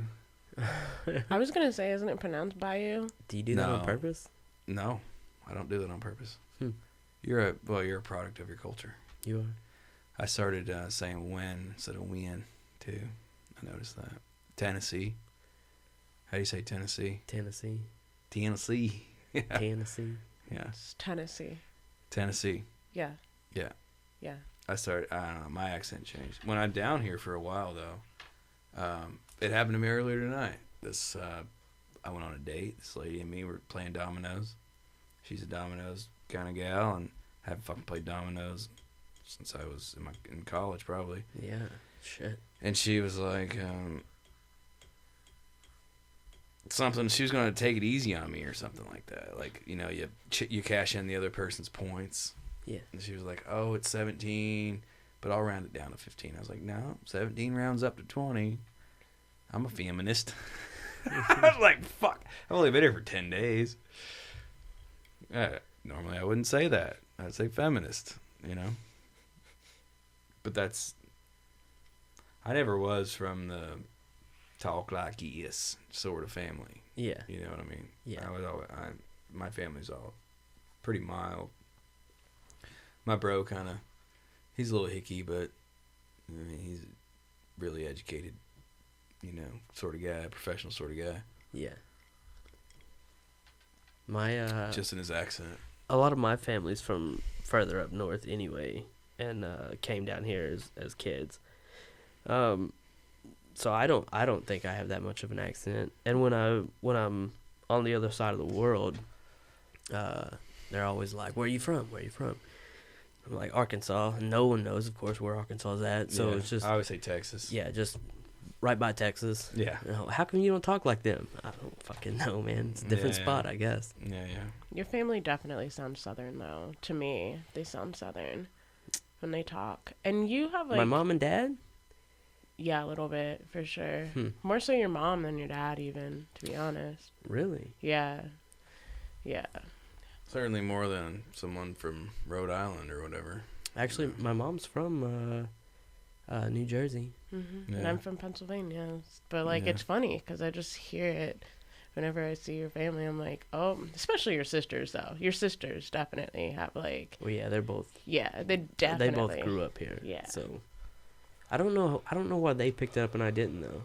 It's funny because me and my sister were actually talking about how funny it is that me and all my siblings have different accents at this point because we just all live in different places. Yeah. And all of us sound different from each other. A lot of that has to do with your traveling. It's like if you go to the Northeast and you actually spend time up there, you start saying shit.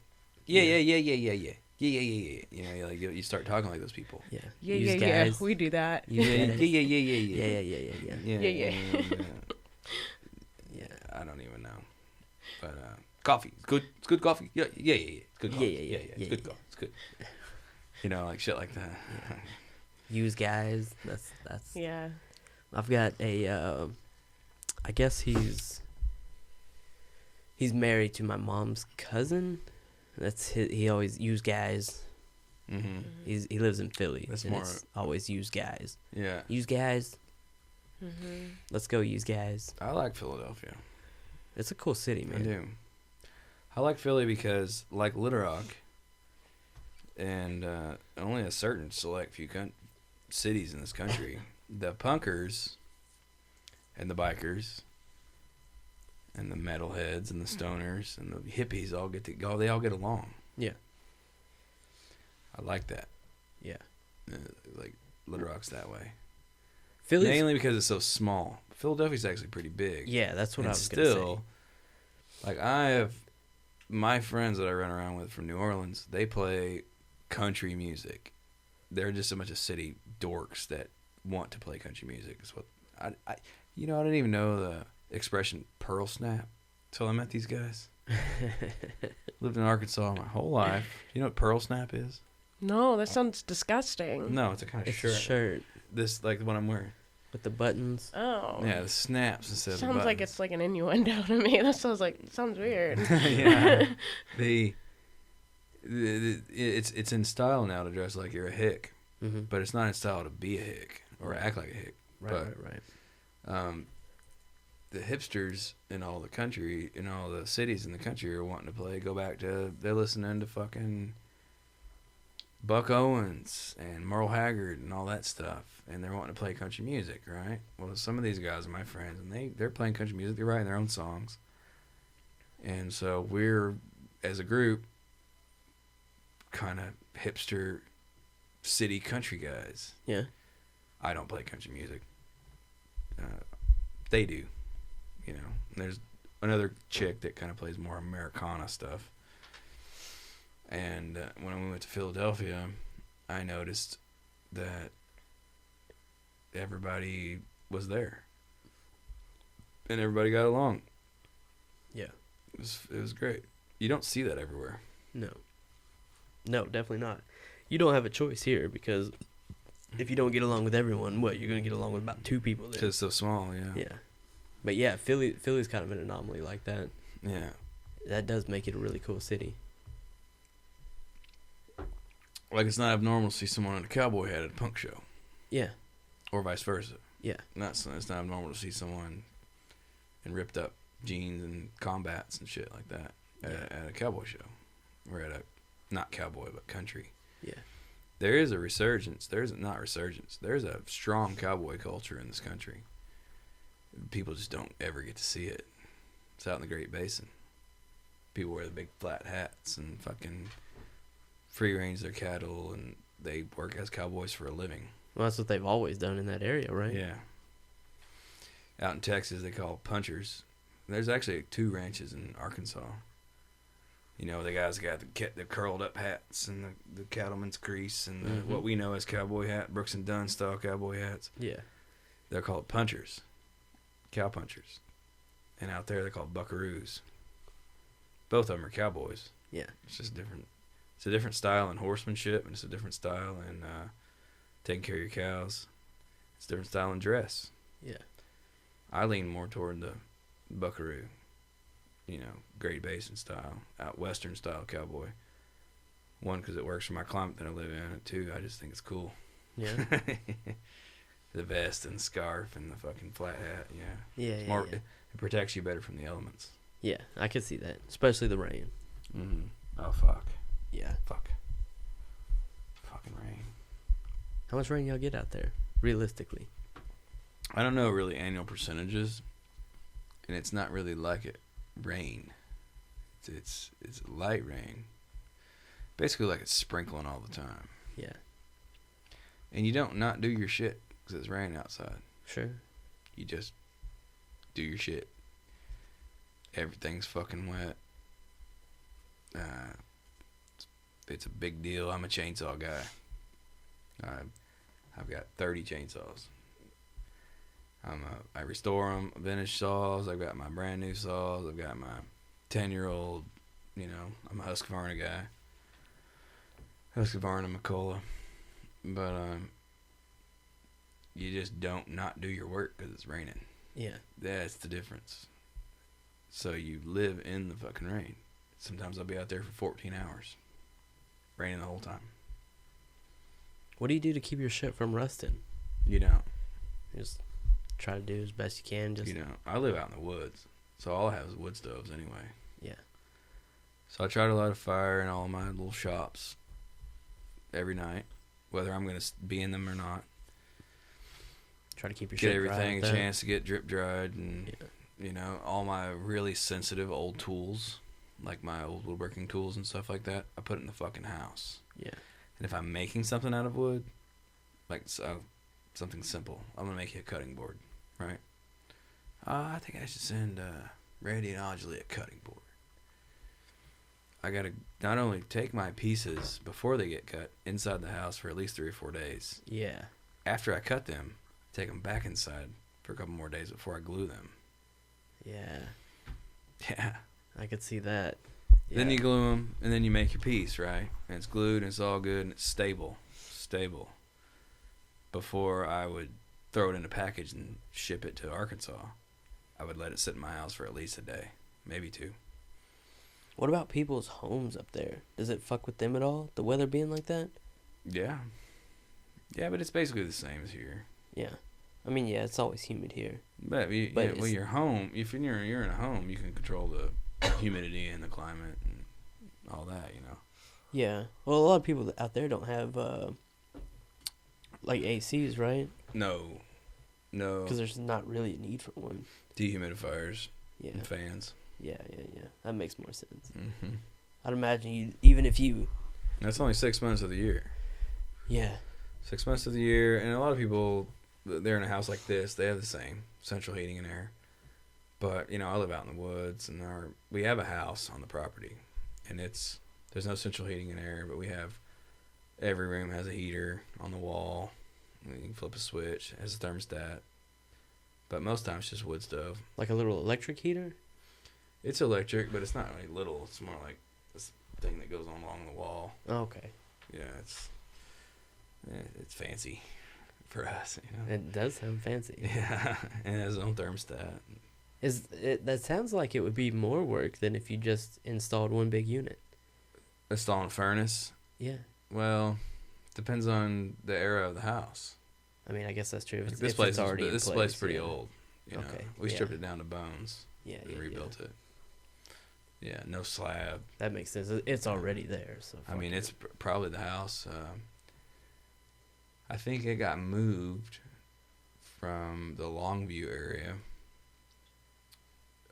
which is 60 miles, back in the 50s.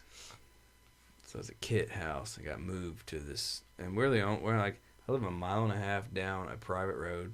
There's a huge gate. Go a mile and a half down the road. There's no other houses around. Somebody stuck it out. Some logger stuck it out there. And that's what we use as our template. We tore it down, used the bones, rebuilt it from scratch. Everything but the frame. You know. That's pretty nice. I have mixed feelings about living that far away from everything. One, it's great because you're that far away from everything. Right. 2, it sucks because you're that far away from everything. Oh, it's an hour drive. Yeah. You want to make money, you're driving an hour. Yeah. Period. Sometimes more. Most of the time. Like, when I go back home, my job's going to be 2.5 hours away. So I can come home on the weekends. Yeah. That half a Sunday I have. Yeah. I do shutdown work. Yeah, that's rough. So. They at least give you a place to stay when you do that? No. I got a trailer. Okay. Yeah. I've heard of a lot of people in similar. I cruise around in my camper. Similar gigs that do that. Yeah, they give you per diem, $130 a day. Yeah. Yeah, it makes more sense to do camper it that slot way. costs about $400 or $500. Yeah. Yeah, that's not bad. That sucks. Yeah, camper living. She don't really care. All you need to know is where the fucking laundromat is. Yeah, I mean, I'm sure you're working more than you're in that camper anyway. But oh, dude, I've lived more in a camper than I've ever wanted to. Yeah, but I make $10,000 a month. Yeah, it's worth it, you know. Yeah, that's it goes back to everything's balance. Yeah. Like. Plus, I don't have any kids or anything. I mean, I know guys that do with kids and wives and all that. Yeah. You know, I don't. So, I'm kind of lucky there.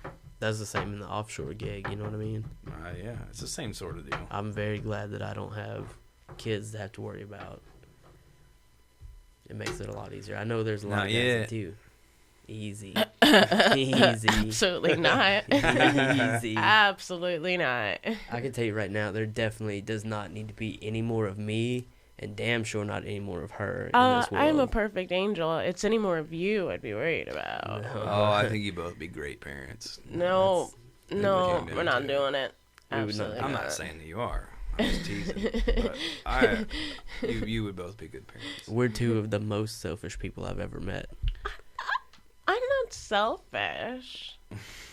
I'm not selfish. You I just guys. like to have me. Oh, what is selfish? When I like to have me and nobody else, and I'm willing to tear other people down for just me. I'm not willing to tear people down for that's me. not selfish. Seems not like willing- someone should I'm not willing to look tear up the any- definition of selfish. Yeah, no, that's too much. 3 dogs is plenty. Yeah. 3 dogs is more than I'm enough. just teasing y'all. I'm actually looking at going to Argentina and Uruguay very soon. Yeah? Uh-huh. What are you going to do there?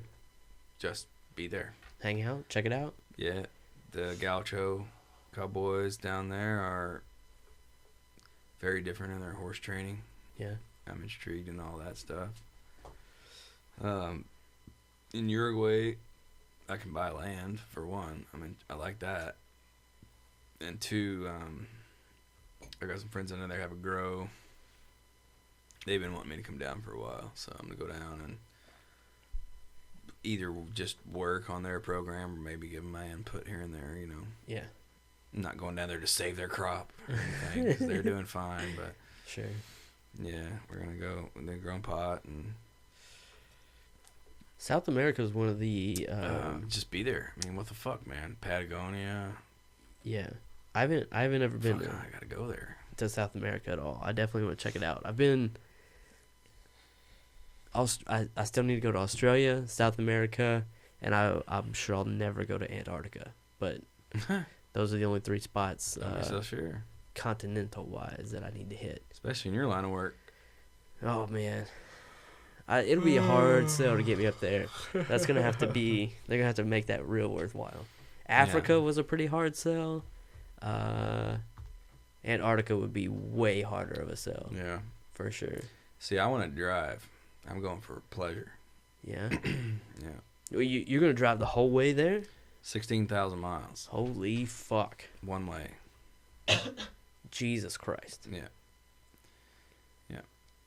So I have friends in Oaxaca. That's where I'm going to start, which is all the way down into Mexico. Way south. That's where I'm going to start my trip. So I have to drive from Oregon to Oaxaca. Damn near the Panama Canal. Holy shit. And get me a little surfboard and spear.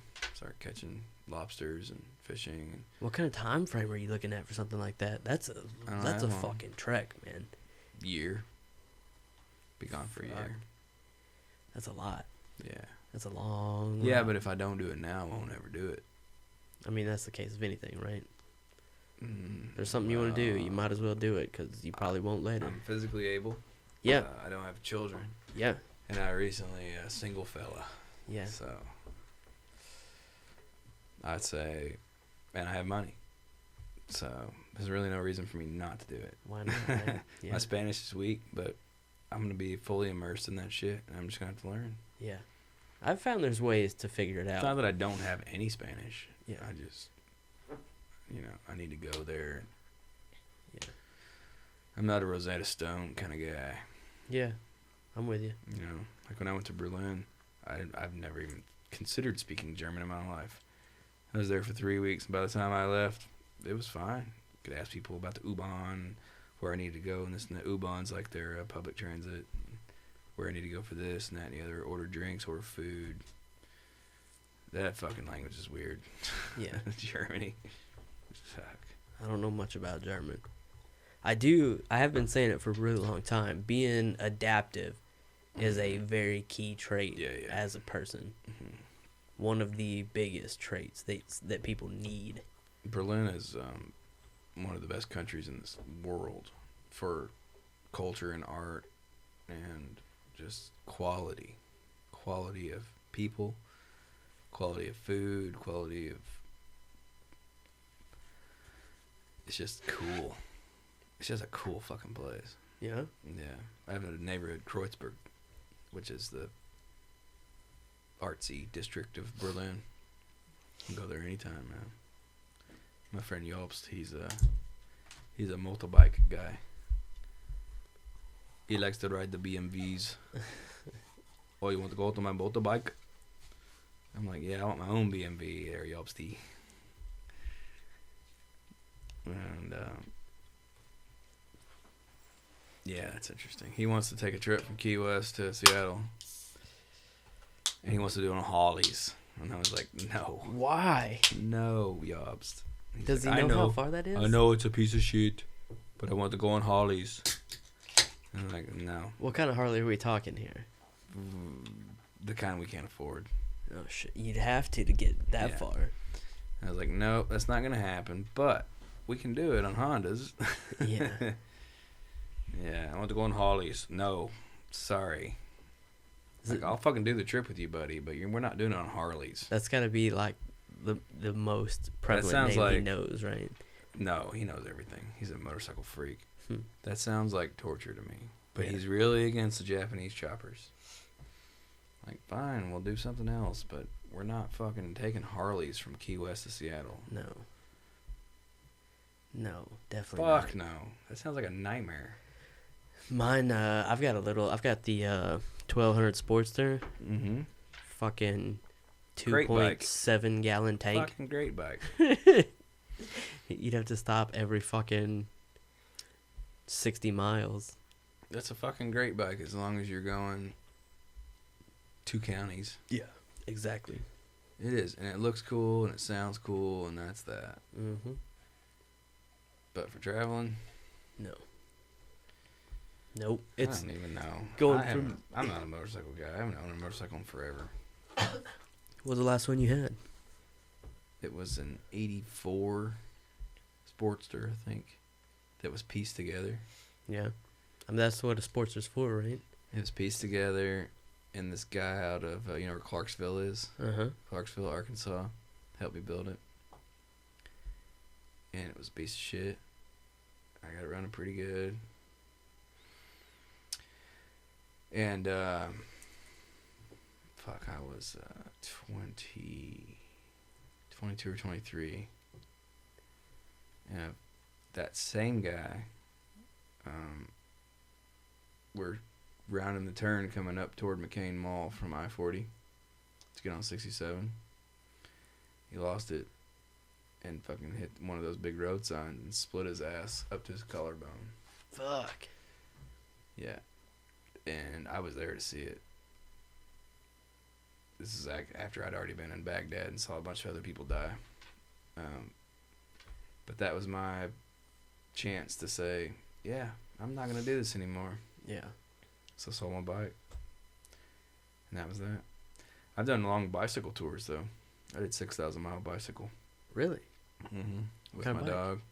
Surly, long-haul trucker. Surly is the geometry of the bike itself is... Well, Surly is the best out-of-box touring bicycle you can get.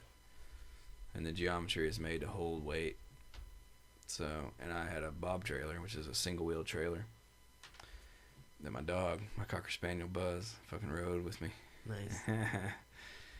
So, yeah, it was me, 100 pounds of gear. Oh, I was 50 pounds under what I am now. Yeah. I'm the fattest I've ever been right now. Me, 100 pounds of gear, and my dog. Plus his food, his water. Oh, yeah. Yeah, we started just shy of Vancouver, BC, and went down to Mexico. Shit. But we went like this. Up everywhere. Sierras, all the Cascade Mountains, all that shit, yeah. You want to know who gave me the most props? What? Bikers. Really? Yeah. They pull up to me and be like, fuck, that's gnarly. Yeah. Meet me at the tavern. Sure enough, an hour later, I'd come pedaling in. Nice. It happened to me more than a few times, like half a dozen times. You know, my trip took 6 months. And I fucking... Yeah, I mean, like, I was eating like gallons of ice cream at a time. Drinking a gallon of water at a time. That's how much exertion Yeah. was going on. And my poor fucking dog. I say that, but he liked it too. He's a little hunter. He's a hunting dog, a little hound dog. He wants to smell all the smells and get all the things. And we actually had to hike down the Oregon coast on foot, just 340 something miles. together the summer before. Oregon is one of the only places, states in the country where the whole coast is public. There's no private beach. Really? I didn't know that. Yeah. So we hiked that, and we did a bike tour. I had a girlfriend for a while, but she decided she didn't want to do it anymore. So Yeah. she left in Northern California, Mendocino County. And they would fucking come up to me and try to hand me shit. And we're talking rough. Hells Angels was one of them. The Mongols, the Gypsy Jokers. Your quintessential West Coast biker gang, rough. Obviously committed lots of felonies. Obviously been in prison sort of guys. 1%ers. Pretty much. Yeah, no shit. And you'd show up in these weird small towns that you would never stop at if you're driving.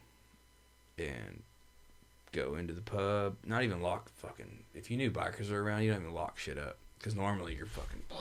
You locking everything. And Yeah. taking the dog with you and, you know, all that. Nah. Go into the pub. Fucking don't pay for anything. Half the time, they take you home. And have some niece or whoever want to hang out with you. Tell them stories. So you have like a young contemporary, either male or female, to hang out with. Very familiar people. They're very they're not what TV tells you they are. Yeah. You know. They're not sexist or racist or fucked up people at all. They're just regular old folks, you know. Yeah. Of course, you get on their bad side, it's a different story, but I got more props from the fucking bash your face in bikers than I did from any Prius driving liberal. You know what I mean? Yeah. I'm talking ever. Yeah. Well, at the end of the day, those guys, their, I don't know, motto, I guess. They're all about the road, man. They're trying to do their thing, and fuck you if you're in their way. Well, and it's a live to ride thing. And otherwise, you know. Yeah, and you tell them your story. Oh, I don't ride bikes anymore because my friend got killed. Yeah. You guys just happen to know where it is. And they're like, this fucking kid's insane. It was great. Yeah. But it was my first true shot at being a hobo. Yeah? Yeah. And I like to drink beer. So the hobo war is, there's a fucking hobo jungle, buddy. No matter where you go. Yeah. Out there, it just happens to be a lot more because of the climate. Sure. The hobo jungle is, you don't fall asleep at the wrong time. And then when you do, the tweakers are going to come get your shit. Yeah. Then you got to go figure out where the fucking tweakers are. And all this stuff. You know, like, I'm like middle class, southern gentleman sort of status and, you know, educated southern sort of guy. But I know I also ain't fucked up about fighting for my shit, you know. Yeah. And I learned that lesson down there. Yeah. Because when you don't have a place to sleep, there's no fucking way I could afford a hotel every night. And you try to find a spot, you have to fight for your shit, man. You have to fight to keep your shit. You have to fight for your shit. Yeah. Especially And if you're in the wrong place. I did not know that. I've hopped trains. I've done all that crap. I've been in Mexico. I didn't know that, what I was getting myself into. And obviously I did fine. I'm still here, you know. But it was some shit, man. Yeah. I learned how to be a hobo. Like a real hobo. Yeah. Ran out of money. Still got to keep riding. What am I going to do? Get a job? No, I'm fucking riding my bike. Yeah. Yeah, it's like spiritual quest shit, dude. Dumpster diving and fuck, my dog lived way better than I did. You know what I mean? I was riding 60 miles a day.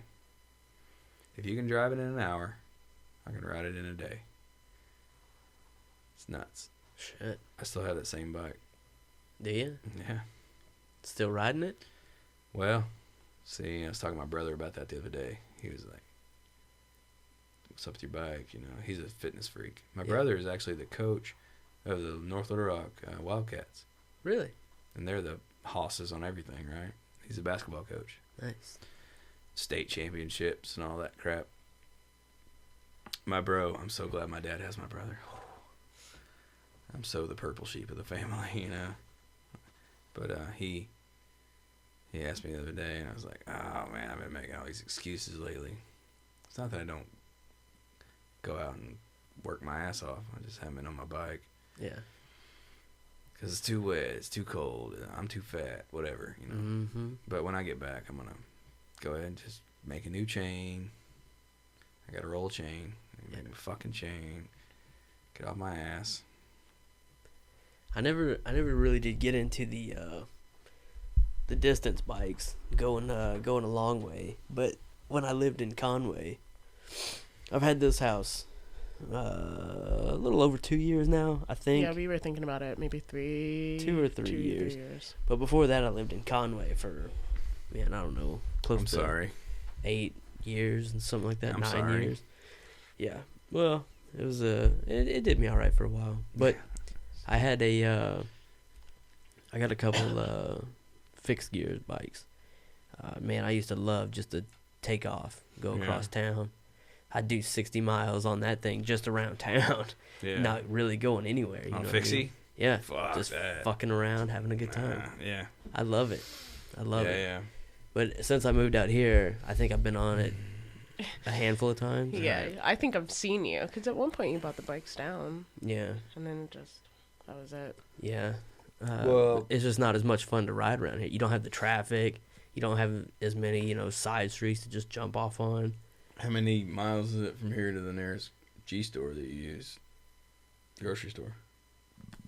Yeah, 3 miles? We can at the walk. most. We've walked there. Yeah. Yeah. at the most. I don't even think it's 3 miles. It's probably more a mile and a half, Yeah, it's maybe like- 2. That's my thing. It's like, I gotta go get liquor. I gotta get groceries. For me, it's 28 miles Yeah.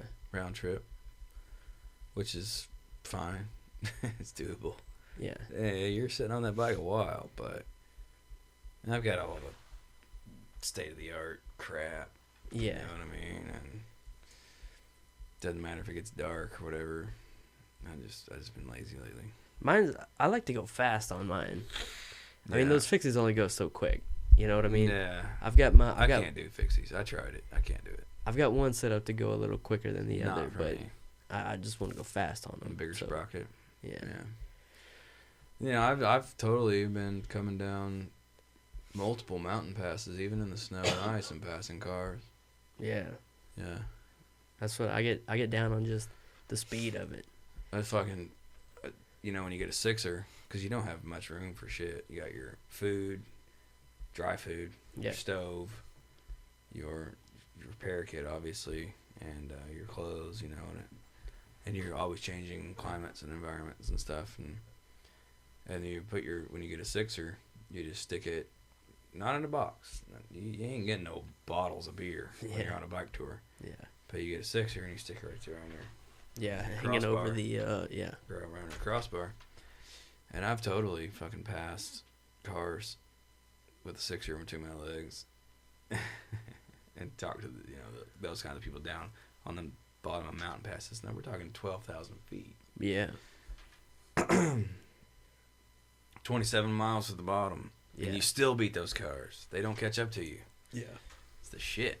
Get down there and motherfuckers pulling over like, God damn, you're nuts. I'm like, yeah, you want a beer? Yeah.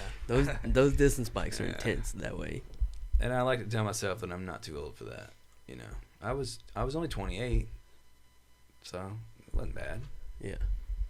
You talk like you're like a 50-year-old man, but like you're really not that much older than Randy. I'm not that old. No, you're not that old. You're not old. I've lived quite a bit. But I think my biggest adventures that are going to happen in my life are coming up in the next few years, and that's cool. Yeah. What you got planned? I mean, the South America thing, trip. yeah, man. What else? And I'm you got? talking about rubber tramping, I mean, that's driving it. That's a fucking trek. That's not a fucking trip. That's a goddamn trip. Well, I've got Thailand. I have friends in Thailand. Have you been there? No. She's from Sakon. There's one place that I've been that's more beautiful Where than is it? Oregon, and that's fucking Thailand. Yeah. Yeah. You shot to Bari, and you go up into Laos, and yeah, I've got quite a few friends that are Thai. That place is fucking bananas. Yeah. And the people there are really rad. They are, and it's cheap. See, I'm It is only super interested. I don't want to fucking go to New Zealand. Yeah. I've done the Europe thing. I don't want to go to the UK either, but I've done all that shit. I want Canada and all that. I want to go to places where I can live comfortably. Yeah. $1,000 a month, you can live like a king. That's where I want to go. Let's go there. I gotta pee. The Philippines. That's Yeah. that's the white dude's golden ticket. Yeah. A lot of the dudes on the ship they go to the Philippines. It's a good spot. Where are you going to take me next?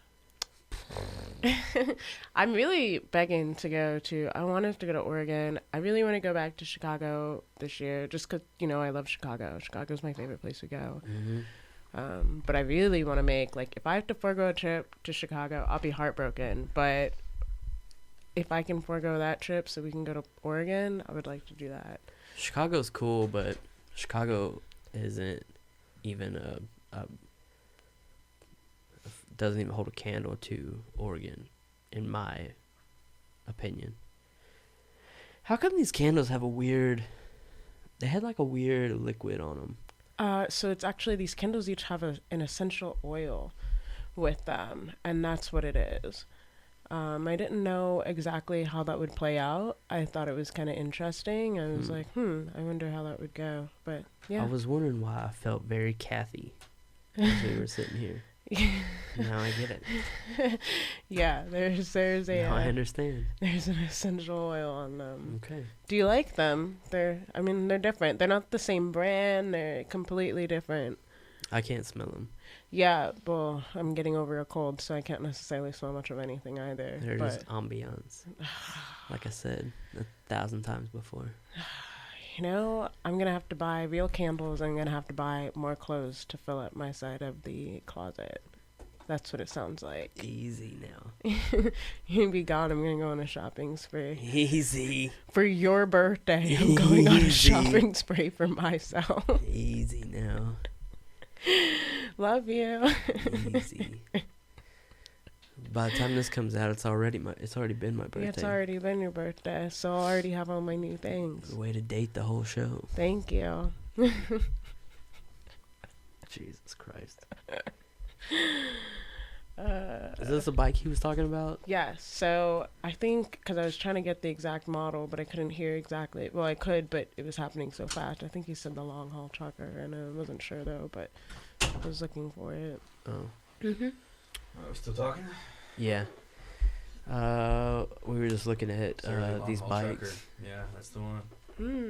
There we go. Yeah, I get the frame and fork set and build my own. Yeah, that's a good way to go about it. That's a fun way to go about it. I wouldn't say it's a good out of the box touring bike though. It's fine.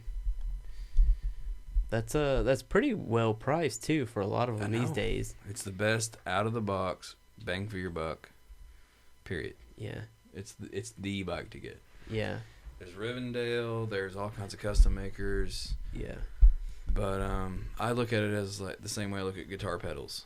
No matter where I go, no matter what I do, and also I get international sized rims and everything. Yeah. No matter where I go, what I do, I can get parts. Yeah. Period. Yeah. Guitar pedals is a rabbit hole. Yeah, I was about to say, don't That's why I even like get them Boss. started on them. Yeah, man. So Boss is like everybody. Oh, Boss, yeah, you're way like not cool at all. Fuck you. I can get a Boss anything, anywhere. Yeah. I like that. Well, they're also fucking tanks. I've got my specialty shit too. Yeah. So I had that one, the black one. Now my bike now is red. Yeah. I passed the black one along. Of course, I take all the stickers off and everything, you know. Yeah, real Spartan. I get you. And I run We're similar Brooks in that, I saddle. feel like. Brooks is a leather saddle. English leather. Nice. Yeah, and I think in my town even they're 1075. They're not even $13.50. Yeah. Oh well, that's a brand new, That's what I'm ready saying. out of the box. That exact bike, $10.75. Yeah. Shit. Yeah, that's a sweet Yeah. gig. Who's this? What website are you on? This is Avanturon. Yeah, not so quite she's sure. just Surly- the middleman anyway. Surly makes a lot of bikes. They're known for their flex and their longevity. Yeah. They're really stout, really good. Yeah, that's pretty important on a bike. Geometry and Yeah. anything breaks, you just fucking send it back. They'll send it, whatever. Yeah, that helps out a lot. Yeah, this has been a long show. We've been gauntleting this out. So, thanks for coming. Fucking A. Thanks for having me. Cheers, my friend. Cheers. I'm gonna drink one of your beers, I think. Yeah, help yourself. All of it's here for us. Closing thoughts. Yeah. I'm so glad you got to be on the show. So thank you. Yeah. Thanks for having me over. Closing thoughts.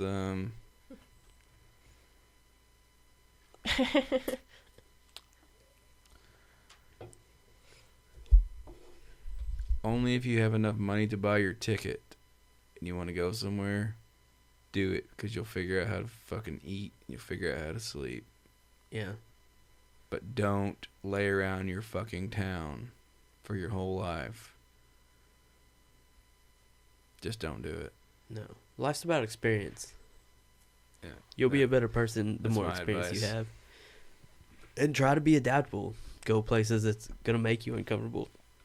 Do things that you're not stoked about. You'll be more well-rounded. You'll be more useful to other people, which in the end game is one of the most important things you can be. Well, it's, we're all gonna die. It's all about how much shit you can get in before you do that. Yeah. Yeah. Try it all. You might as well. What else are you gonna do? I feel like I've been sitting around for a few years. It's time for me to get back on it. Yeah. Yeah. That's I'm the only person that's gonna make that happen. true. So, And you're in a perfect position to do it. So when you take a trip, don't take no week-long trip, man. Go for a few, 2 or 3 weeks. Go to the places that most quote-unquote Westerners don't go. yeah, if you can, do what you can. But Yeah. as long as you're getting out there and trying new shit, opening your mind, that's the biggest thing, right? Learn It's more, actually, experience more. internationally, it's harder for Americans to make money than it is anybody else. But you can make money out of the table. So if you're a pizza maker, you're a mason, you're a carpenter, you're a waitress, you can make money. Just be like, yo, I need to make some money, and you can make it fucking happen. I always tell that to people. They're like, man, I have fucking $1,300. I can buy this ticket, but I ain't gonna have no shit when I get there. I'm like, fucking go there. Just fucking go. Yeah. Well, Yeah, that's some ballsy shit. we also have the advantage that English is a lot more spoken than most other Right. languages. Yeah, a Swedish person and a Japanese person meets, and they speak English. Yeah, exactly. Totally. Exactly. So there's a lot of common ground, a lot more than what people think. You just got to get out there and see. Yeah. Yeah, I strongly encourage, especially Americans, because our country's fucked up. It's wild. Yeah. It's wild. It's like, keep recycling. But do you think the Chinese and the, I don't know, it's fucked. It's fucked up. I'm a pipe fitter, and I've been to places where they burn trash for energy in this country. Yeah. So. It's wild. There's no doubt about that. Yeah. Anyway. Fuck more. Do more fucking. Yeah, it's fun. Yeah. And you guys know where to find us. You guys know what we're all about. So we'll catch you next time. Later.